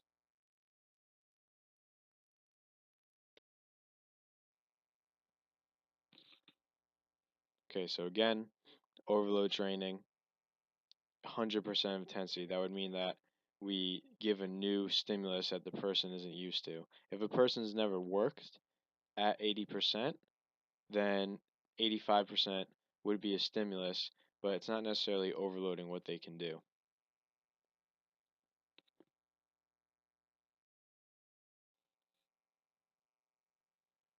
Again, here we have different percentages for different goals. So really similar when we look at the rep ranges. Here, this chart is just showing you different percentages of load and how they're going to go and affect the muscle types. So it's just a good reference page.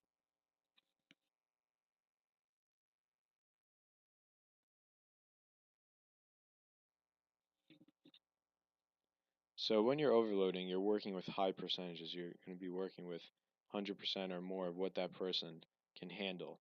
And with that percentage, it's putting the person at risk for failing, for losing good form. So we want to teach people how to maintain form, how to know how to brace, what to look out for that they're going to lose. Are they going to lose a neutral spine? Is their shoulder blade going to drop? And you have them focus, you cue them on not losing that position. This way they don't get injured, and then you get optimal overload. If I have a person deadlift 400 pounds, but their back rounds, I'm not actually overloading what I want, which is a good hip hinge position, which targets specific muscles in a good formed deadlift. You're just overloading their joints. You're just going to be hurting them. So it's important if you're implementing overload, you have to maintain form. Now the Valsalva maneuver, that's just when you brace with your diaphragm. You have this empty area under the diaphragm, and when you take a breath in, contract the diaphragm, it increases that lower abdominal pressure, and that helps to stabilize your lower back. And some people will let this tension travel up more toward their chest or toward their face. They don't know how to keep it deep low in the diaphragm and brace. So that's one danger. And you also need to know how to brace and hold it, but slowly let air out. And some people hold their breath the whole time. You should be able to breathe while doing a Valsalva maneuver.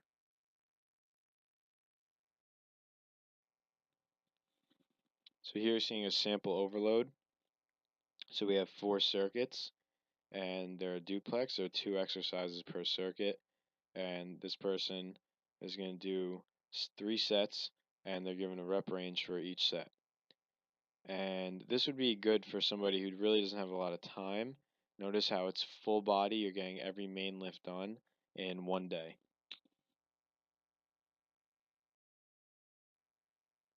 Again, we talked about the Valsalva maneuver and how to properly do it. You brace, you increase that lower abdominal pressure. It helps stabilize the trunk. It will increase blood pressure. Again, you need that during a high intensity lift to get that blood to where it needs to go. It's important that they can breathe while doing a Valsalva maneuver. And where people are going to typically hold their breath is at their sticking point.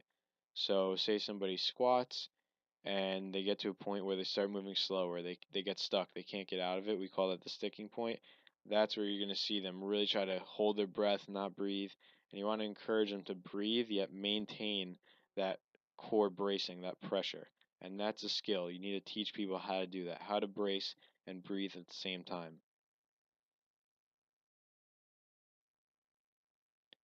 Here again, they're showing you overload just in a different rep range. Your best bet is just study the chart on the previous slides and be familiar with that. And you can always refer back to that when you're programming a client. You take their goal into consideration, you look on the chart, and you see what rep range you should be using with them. And here again, you have a sample workout, and you just see the rep ranges change, but the structure of the workout stays the same.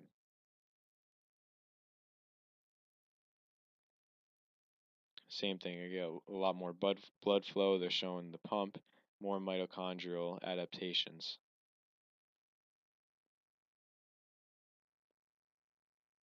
And again, same thing, rep range is set up. Now what you can do is have a program where you have a person do the strength phase for a couple weeks, but it's the same workout. And then in the next phase, you have them do the 12 to 15 rep range for a couple weeks. And the third phase, they do this endurance phase for a couple weeks.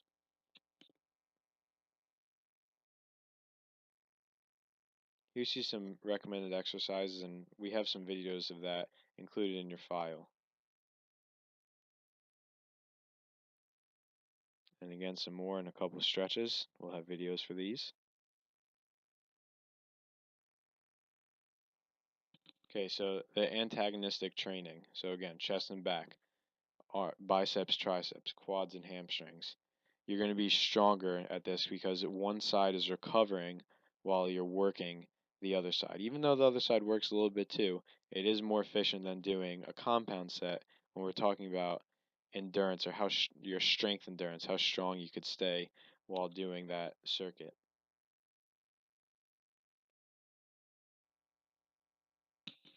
So with the circuit routine as a workout, they're referring to having one giant circuit that you go around for a certain amount of sets, and that's it.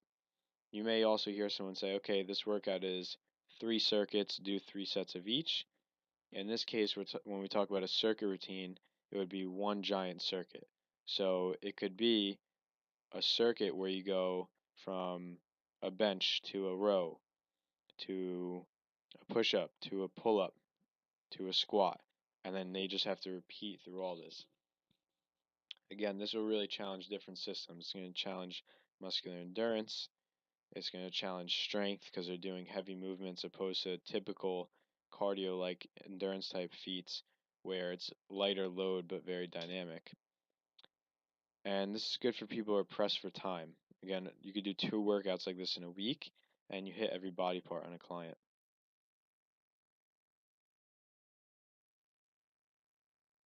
And here's just a reference to some pages in your book. Alright, so the fitness assessment. We have separate videos for this where we go over each component, but I will discuss them. Okay, so there's individual videos for this again. When you do an assessment on somebody, you're just trying to see what their big picture is. What are things you need to work on with them to prevent them from getting injured? And then what are things you could work on with them to help them reach their goal, whether it's get stronger, build muscle. Something that they think is not important, like core stability, can actually help them attain their goal. If someone says, I want to make my legs bigger, and I tell them their core is not functioning correctly, they're going to say, I don't really care about that. I just want to train my legs. But if I explain to him that if your core functions better, then we can squat better, which then causes your legs to be better, they see that the core then does indirectly play a role in leg size, which would be their goal. So you want to point this out to them. So in a squat, we're just obviously looking at a person sitting down to the ground and coming up. You're going to see feet collapse, knees collapse in, posture fall. With a single leg stance, we're looking for how a person transfers their weight, their center of mass from side to side. You're going to see abnormalities at the ankle, the foot may collapse in. You're going to see knees track in. You'll see them rotate their pelvis, lots of different things, or they may not even be able to do it. With a push-up, not only is this a gauge of their shoulder function, but just their upper body strength. Side bridge is a function of their core strength, what's their anti-lateral flexion ability. Crossovers, we're looking at their hip anti-rotation. So when you do a crossover, you want to make sure the pelvis doesn't move. A dead bug, so we're looking at their ability to not extend at the hip. Again, how much control of their pelvis do they have? A hip hinge, so when people pick things up, they need to be able to do a proper hinge. And then a lunge, which would just be a single leg version of a squat. So 4, 5, and 6 are really important. We're really taking a look at the function of the core. And then with 1, 7, 8, and also 2, we're looking at their leg and hip function. Alright, so you're going to want your client to be able to do at least a minute on this. Make sure to cue them to have their shoulders and elbow in one line, and you want a straight line from their heel to their head. You're going to see a lot of people drop their butt down, lift their butt up. You may have a client tuck or untuck their pelvis too much. Sometimes engaging glutes and tucking the pelvis can help them to not overuse their back, but the best position is a neutral pelvis, not to be over tucked, which would be a posterior tilt, and we definitely don't want them in an anterior tilt of their pelvis. So this is not really the best test to do with someone, and as we do more research on the spine, we know that people can do flexion of the spine, and you do want them to have stability of it. But having a client come in and seeing how many sit-ups they could do really doesn't give you an idea of their core function. It just tells you how much strength endurance they have around their back, which isn't really useful.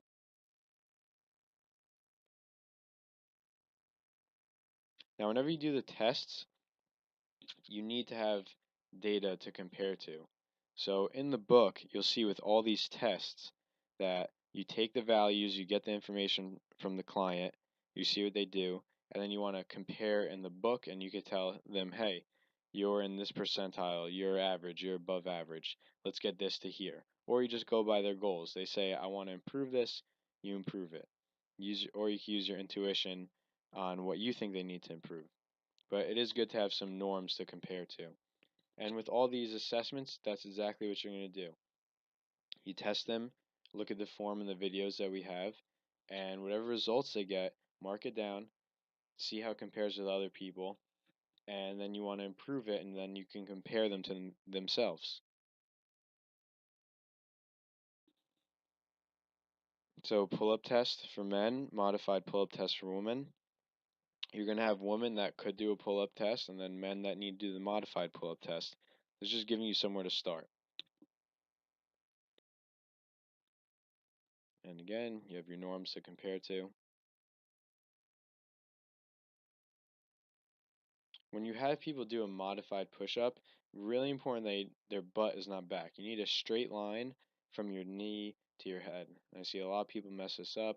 We go over this in the video. Here are your norms. These are in the book.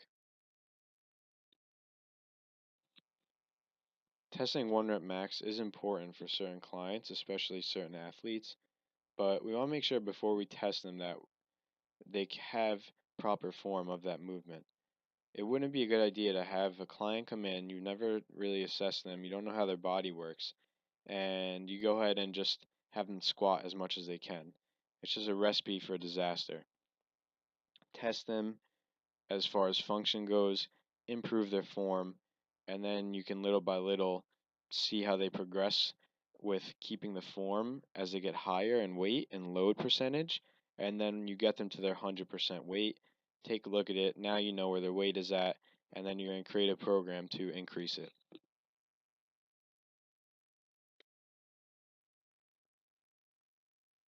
And you can really do this test with any movement.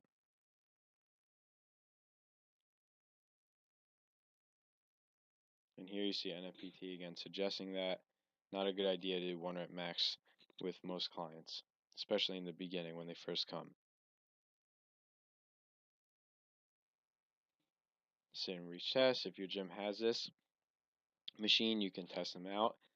If not, you can even just take a picture. So you have a client reach for their toes, keeping a straight back, and then you take a picture of them from multiple sides, and now you could compare picture to picture if you want to look at their hamstring mobility increasing. We have a form here.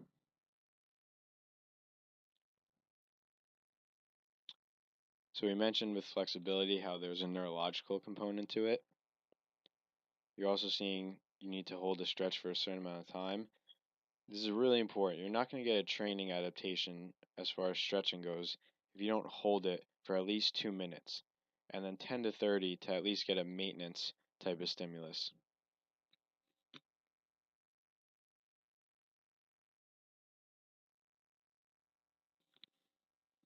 Okay, so we have different types of stretching.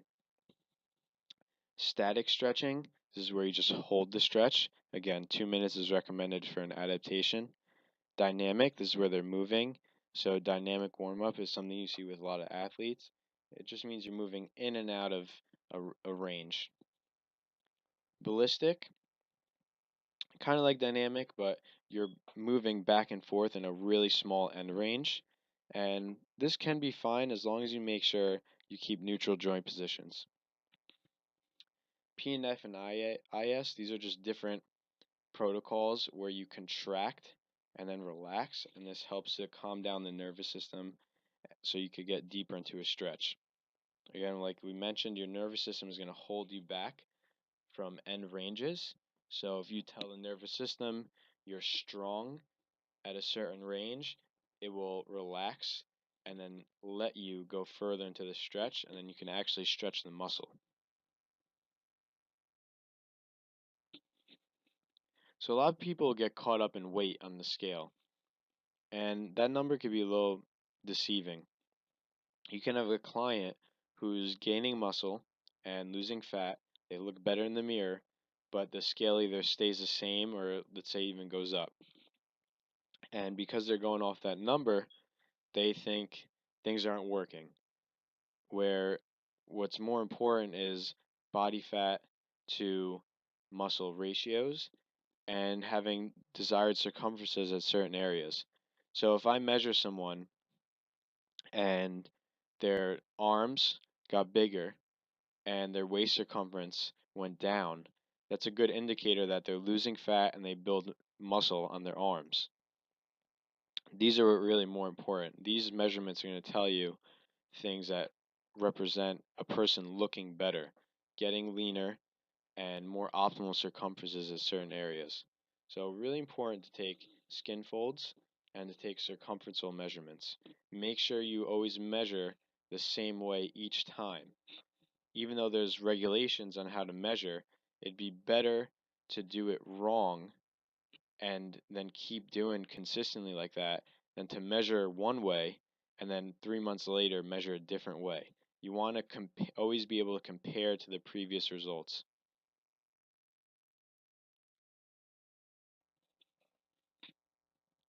So here we're looking at different methods of looking at body composition. How much water, how much fat, how much muscle does somebody have? Your best friend here is really going to be the skin fold measurement. You can do it all the time unless you had a facility that had a machine like the ones you're seeing in the picture. And it's pretty accurate. It has a small degree of error. So we're going to go over a couple different sites. You have oblique folds, you have linear folds, and you can sometimes have horizontal folds, but for the most part, they're either going to be vertical or oblique. It's important to know that you want to only get fat. So you grab as much as you can at a certain site, and then you want to take a couple different measurements and take the average of those. You see here, they're saying take 3 measurements of the site, and then you divide it by 3. This is giving you the average.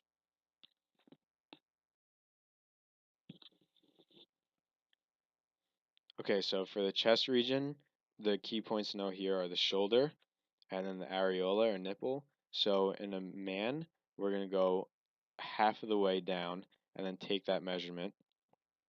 In a woman, we're going to go a third of the way down and then take that measurement. And this is a horizontal to oblique fold. It kind of depends on the person's build. You want to go right along with their chest muscle. Okay, bicep. What you're going to do here is first take the tricep measurement, which is acromion or top of the shoulder to the elbow, and mark halfway down. Then loop around to the bicep side and take that same distance that you had on the tricep and you go a third of the way up. For the tricep here, another vertical fold, like we spoke about, it's acromion to elbow, take the halfway point. And it's important to have a tool where you can measure. Mid-axillary, this is an oblique fold, which means diagonal. This is going to be between the chromion and the ASIS, which is the top of the pelvis. And it's going to be in line with the armpit. This is called the axillary line. If you remember back, this would be the coronal or frontal plane.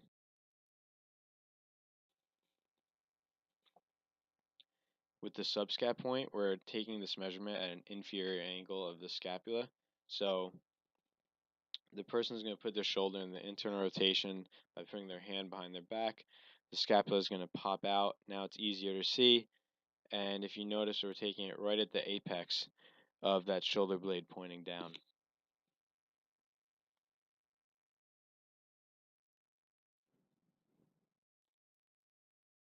So iliac crest, we're taking this right at the anterior portion of the ilium. And this is an oblique fold. The abdominal region, you're going to go about 2 centimeters to the right of the umbilicus, or your belly button.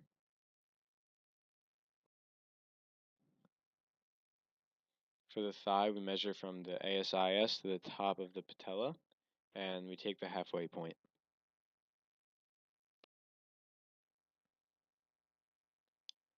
Calves, you're going to take this at the belly of the calf muscle, the gastrocnemius.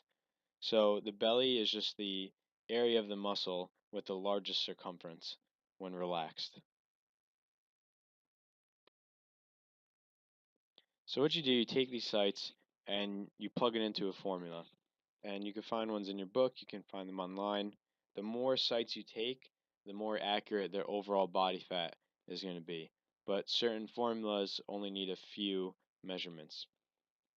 There could be some formulas that strictly look at upper body fat percentage or lower body fat percentage or abdominal percentage, and they'll tell you certain sites that you need to take. And here are your norms for body fat percentage. Like we spoke about, in women, they need to have a higher body fat percentage for health. There is an essential amount of fat in the body for both men and women.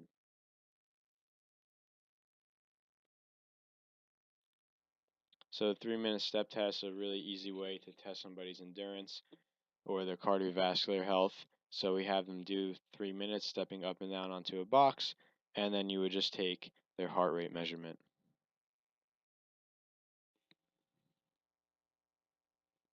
And here you see you could just plug their heart rate into this formula.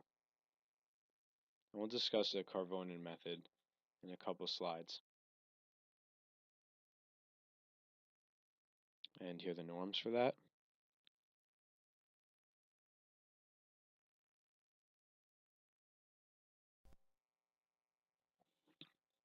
So prescribing intensities for cardiovascular exercise can be a little bit more challenging than for resistance exercise.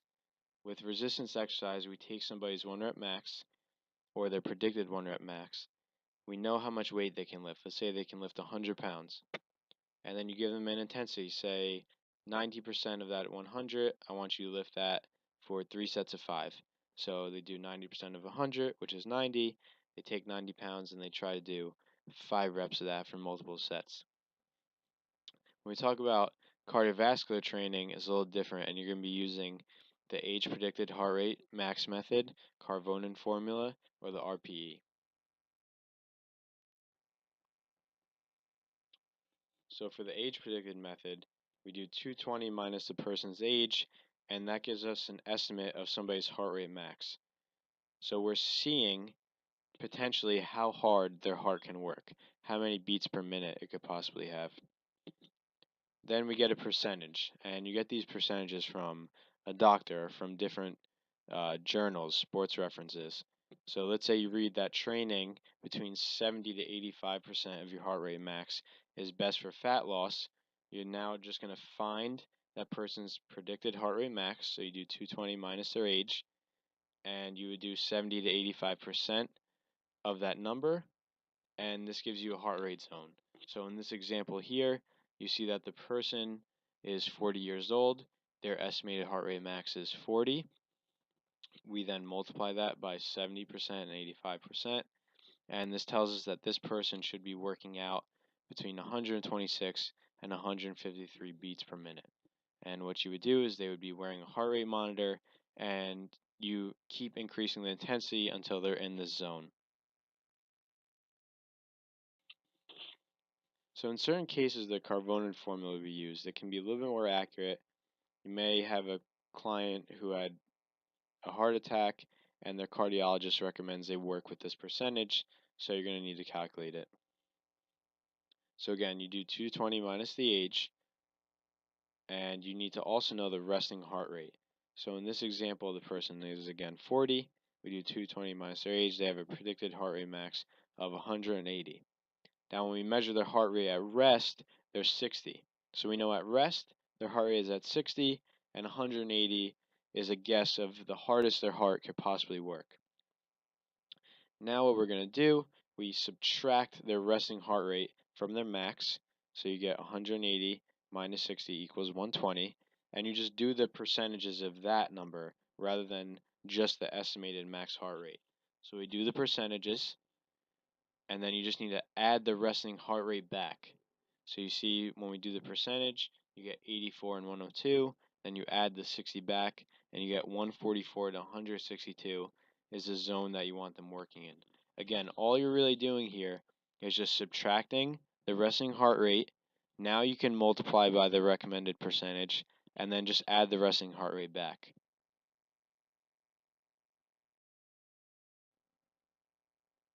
And here you're just seeing the difference. So RPE can be very useful. With certain clients, you can't always go by heart rate. Let's say a certain client is on some medication that affects their heart rate, for example, a beta blocker. So this person can be working really hard relative to their body, but their heart rate can only get up to a certain amount because of this drug. Now you don't really know how to tell how hard they're working because you were before using the heart rate method. So here you just go by a RPE scale, which is a rating of perceived exertion. We're just looking at how hard that person seems to be working. So you ask that person on a scale of 0 to 10, how hard do you think you're working? And you could read them this list, and you get your number, and then you take that, mark it down. Let's say 1 week, somebody does a 1 mile walk, and at the end of it or in the middle of it, wherever, you ask them this question of what their RP is, and they give you a number. So week 1, halfway in, they were at a 3, and at the end, they were at a 5. Now you could look at this and the next week compare to how they're doing and see if they're going up. Or you could prescribe off of this. You could say, I don't want you getting above a 4, and we're going to work you at a 4 for about 20 minutes, 3 times a week. Taking heart rate and blood pressure is a very important skill, and this is something you just need to practice in person.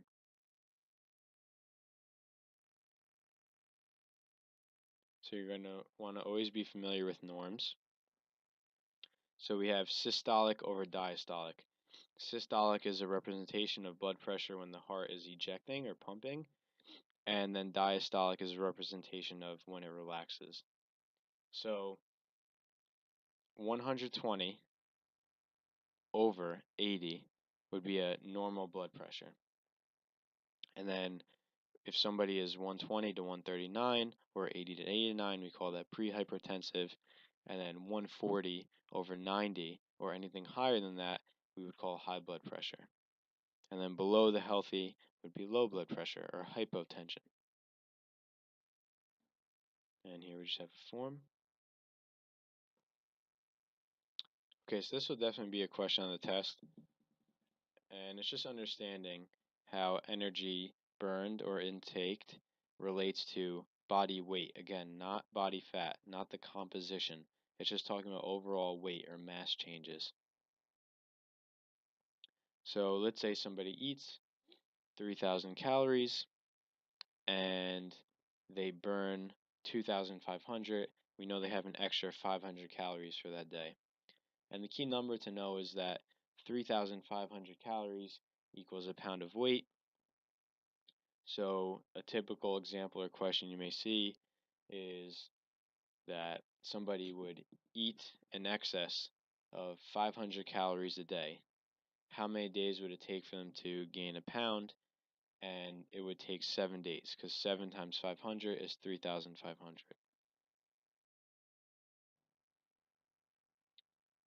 Okay, so here it's important to note that we're talking in an acute session. So we're not saying that if a person weighs 185 pounds 1 week and then the next week they weigh 180, that you need to use this formula. We're saying if before workout they weigh 185 and then after they weigh 180, that tells you how dehydrated they got. And then that's how much fluid you need to replenish.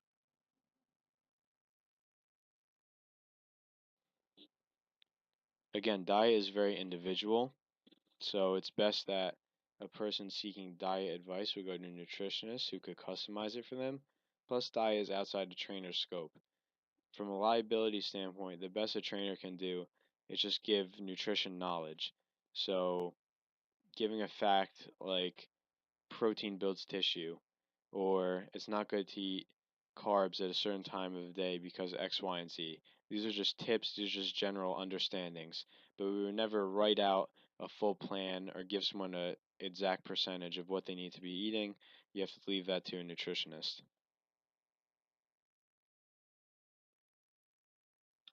So you're just seeing different body types. So an ectomorph is going to be somebody who burns more. You see they have a smaller frame. A mesomorph is somebody who has an in-between frame and builds muscle easier. And then an endomorph is somebody who holds on to tissue or holds on to calories more efficiently, which causes more weight gain. And you see a very big bone structure with them. So lean body weight is just looking at a person's body weight minus their fat. Now we have BMR and RMR, so that's basal metabolic rate and resting metabolic rate. Both of these are looking at how much energy you need to survive or be alive. Now, BMR looks at strictly just functioning, being alive, whereas RMR is the ability to do activities of daily living. So the way we measure BMR is having someone sleep in a lab. Then we could measure them while they're asleep. Whereas resting metabolic rate, we take while someone's awake, they could just walk to the lab and then we measure them.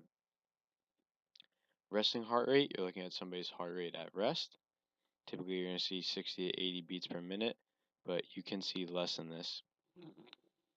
And recovery heart rate is just how long it takes a person to get back to their resting heart rate. So let's say I go for a 1 mile run, and then I see how long it takes me to get my heart rate back down to my resting state. I take this time, let's say it takes a minute and a half. Now a week later, I look and I see if that number went down at all. And the better that number is, the less time it takes me to get back to my resting heart rate, the better condition I'm in.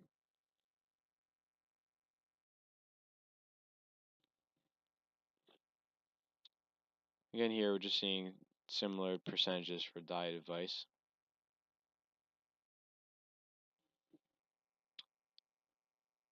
Here's chart just showing you at different levels how many calories someone would burn.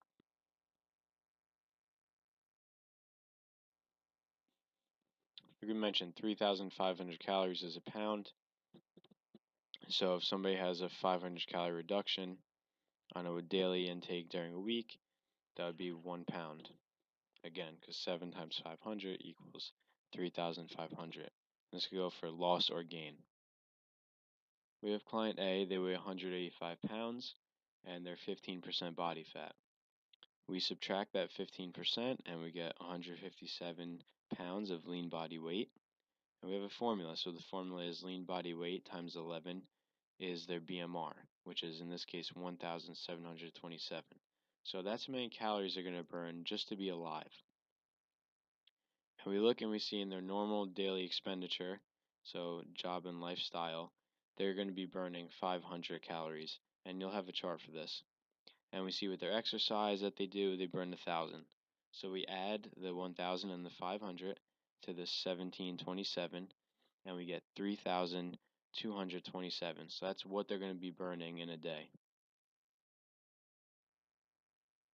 Okay, so now that we have that number, the 3,227, let's see what would happen if you wanted them to lose or gain weight. So let's assume that person eats that exact amount of food. So they intake 3,227 calories. They're going to stay the same.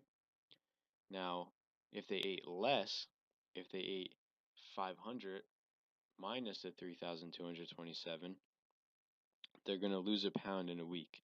So we see here that that person would intake 2,727 if they wanted to lose a pound per week. And this is the opposite. Here they would gain a pound per week.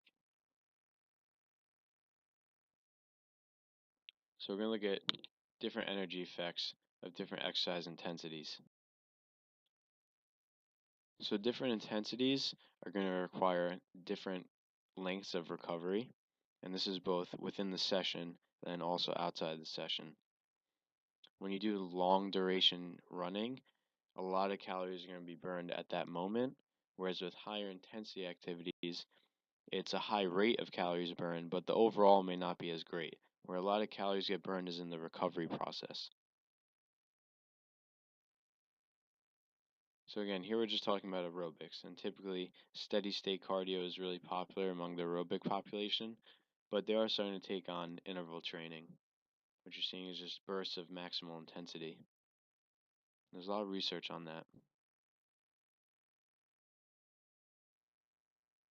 Again, hydration is important. The body is a huge percent of water, and even with a 2% dehydration state, that can highly affect performance. Again, hydration is due to the amount of fluid and also electrolytes. Those are both important variables. So it's not just about drinking water, we need those electrolytes. So the key thing is just assess a client, and when you assess them, you're going to get data, and you analyze that data, set some goals, and now you have a plan to reach those goals. And then you want to reevaluate after you do it. So here you're just seeing some data we would take, seeing age, sleeping habits, water intake, sex, weight and height, occupation, major risk factor identification, personal medical history, family history of illness or disease. And you should have a form that lists this all out for them. You hand it to them before the session, they fill it out, you look it over, and then you do your movement assessment. Also make sure they fill out any liability information. Again, we discussed, review that data. Make sure you have them sign a physician's release form, and your gym may even have its own liability form. So the more things you can assess, you get a better idea of your client, and you want to make sure you're assessing things that are specific to their goal.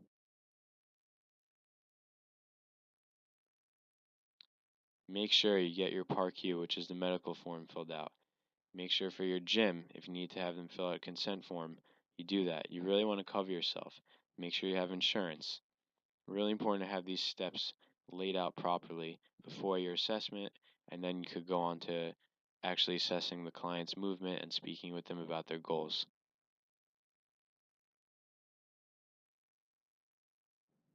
Okay, so you want to find out the goal of the client. Do they want to gain size? Do they want to gain strength? Are they trying to lose fat? Do they have a specific goal in mind? Maybe they're an athlete, they need to improve their performance. Now you need to provide a stimulus. That could come in many ways: aerobically, resistance, neurological training, flexibility training. It really depends. So again, there's all different ways you can program. The key is that you're doing it in a way in which they're getting a stimulus that they will respond to and they can recover from it. So then you could give them another stimulus. The more stimuluses you can give that they recover from, the more progress they're going to make. When you have a beginner client, it's really important to mention to them that you're going to start off slow. A lot of clients are going to want to jump right into hard workouts. You want to get a feel for the person and really teach them the proper way to train. There's going to be a lot of things you may take for granted. They're not going to know how to brace. They're not going to know proper breathing. You need to get all these fundamentals down before you go and push them. So the FIT principle and the SAID principle are probably the two most important things when it comes to programming. So the SAID principle is specific adaptations to impose demands, and this one's pretty intuitive. Whatever you do, you're going to be recovering from that stimulus, and you're going to get an adaptation which helps you to do that better the next time. So, if I have a client run and they recover from that run, the next time, ideally, they should have made an adaptation to be better at that run. If you're training someone improperly, they may detrain, they may get worse because they're not recovering.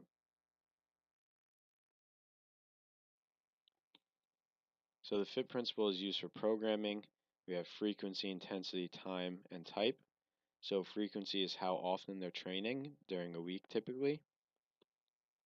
Then we have intensity, so this would be a percentage of heart rate or a percentage of a weight. This would be for resistance training.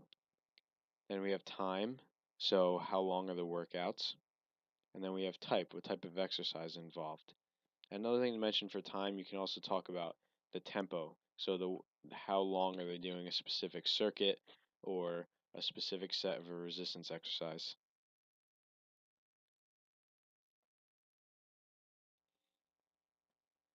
So the key with the exercise program is that it's specific to the person.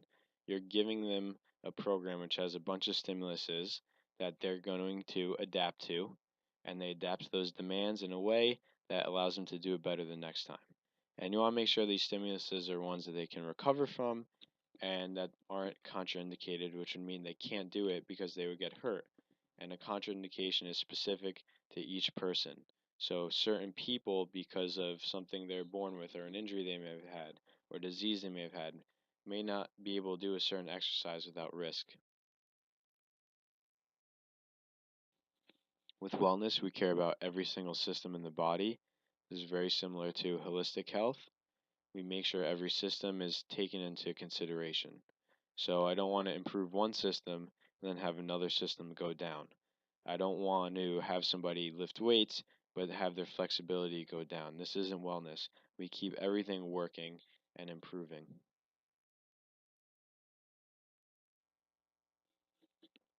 So wellness is a holistic approach.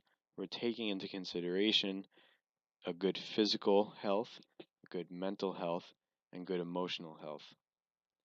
And you reach this by not only exercise, but good diet, good lifestyle habits. A lot of people, when they hear holistic, they think it just means a natural method. It doesn't. Holistic, again, just means you're taking into consideration everything, every system, everything you could do that may help improve that system. So nothing is out of consideration. Whereas if you go to a typical medical professional, maybe they only prescribe a certain drug and that's it, and they're not open to a non-invasive form of treatment, let's say meditation or breathing for somebody who is dealing with a stress response in the body.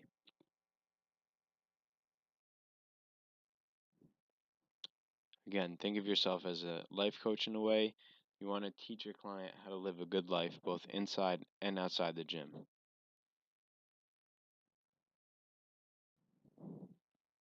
So you need proper exercise and nutrition to manage weight. And I would say nutrition is definitely more important.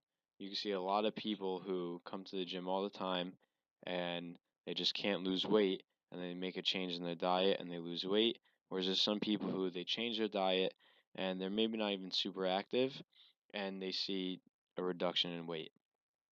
Where exercise is king is really on improving function and improving strength.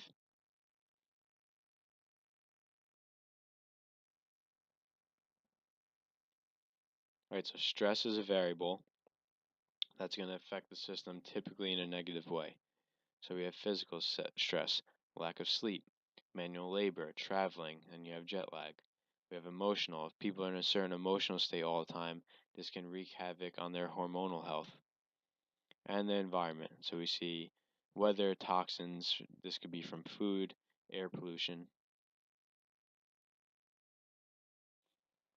With programming, again, really just understand the individual client and what some of their obstacles might be, and then make sure you tailor the workout or the program specific to them.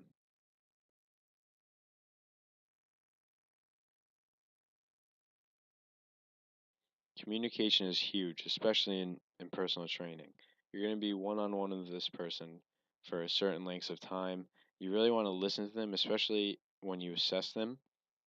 and get a feel for what they're going through, understand things from their perspective, their reality, and then you can better help them.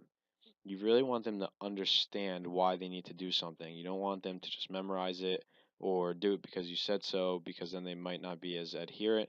When they understand it's going to help them improve, they're more likely to do it more often. Sometimes just by changing somebody's mindset, you can get huge improvements because they actually do what you tell them to. If you have a client and you give them some advice that is actually good advice for them that will yield results, but they don't do it on their own, well, that client's not going to get results. You may internalize that. It doesn't make you look as good. But if you get a client who actually listens, they're going to get results. And a way you can get them to listen is just understand each individual case, each personality you're dealing with. So stay within your legal limits. Make sure you get your Part Q, your medical questionnaire signed. Make sure you get waivers signed from the gym. Make sure that you have liability insurance and that it's not outdated. You can stretch a client, but you can't do any massage techniques. Again, you can give general nutrition advice, but you cannot prescribe nutrition plans, which would be giving somebody specific numbers, a specific diet. You can just tell them a fact, like protein is good for you, need protein. These are examples of healthy fats, stuff like that. You can't say, okay, for breakfast you're going to have 100 grams of carbohydrate and this protein from this source, and then at 3 o'clock you're going to eat this. That would be a diet prescription. No matter what you're doing, you want to continue to stay educated. Things are moving really quick. Be familiar with what's new. And you need to do this anyway to keep your certification, so it makes sense. You're just hitting two birds with one stone. Again, we mentioned the legal limits. So we talked about the important forms that you need to get. Make sure you get good data when you're assessing them also, and take track of that. Take good notes on the person. Don't speak about the client's personal stuff to other people, other trainers. Again, here, stay within your scope.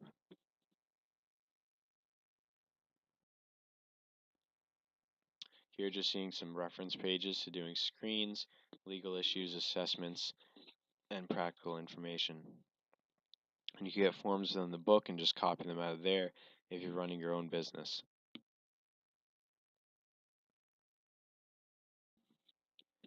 So let's say you have a client who's diabetic or they have kidney issues. You may be looking at certain data that you wouldn't with somebody else. So here we're seeing ketone testing. So that could be a representation of blood sugar not getting to where it needs to go. So then ketones in the body raise, and now you know this person's having a blood sugar issue. Also taking a look at what their blood sugar levels are, and we see here at the bottom one looking at nitrogen levels, and this tells you how the kidneys are functioning. So here's some contraindications to exercise, and this is within an acute session. We spoke about earlier contraindications in a program.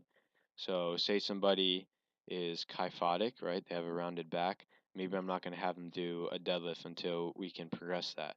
That would be a long-term contraindication.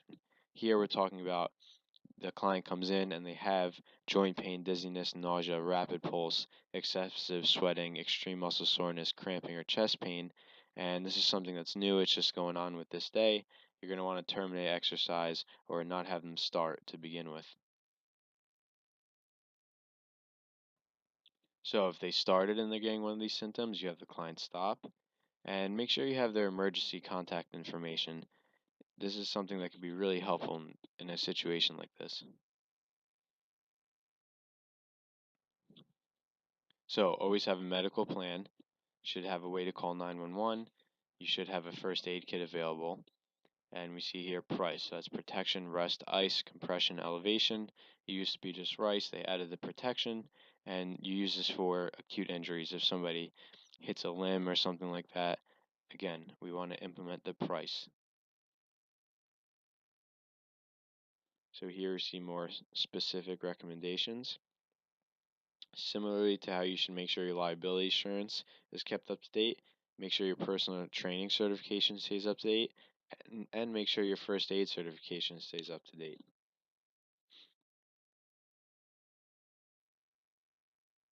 here we're just seeing aspects of professionalism, right? Being punctual, respecting the gym that you're at, proper gym attire, hygiene, being very enthusiastic. Again, you want to motivate the person, and marketing. You could have all the training knowledge in the world. If you don't apply these, you're not going to be a successful trainer. This concludes the review course. I'll run through some extra slides at the end here for your reference. Make sure to come back, review any slides you felt you had trouble with. You can look them up in your textbook as well. And you should also have received some extra videos and information to study with along with this PowerPoint presentation.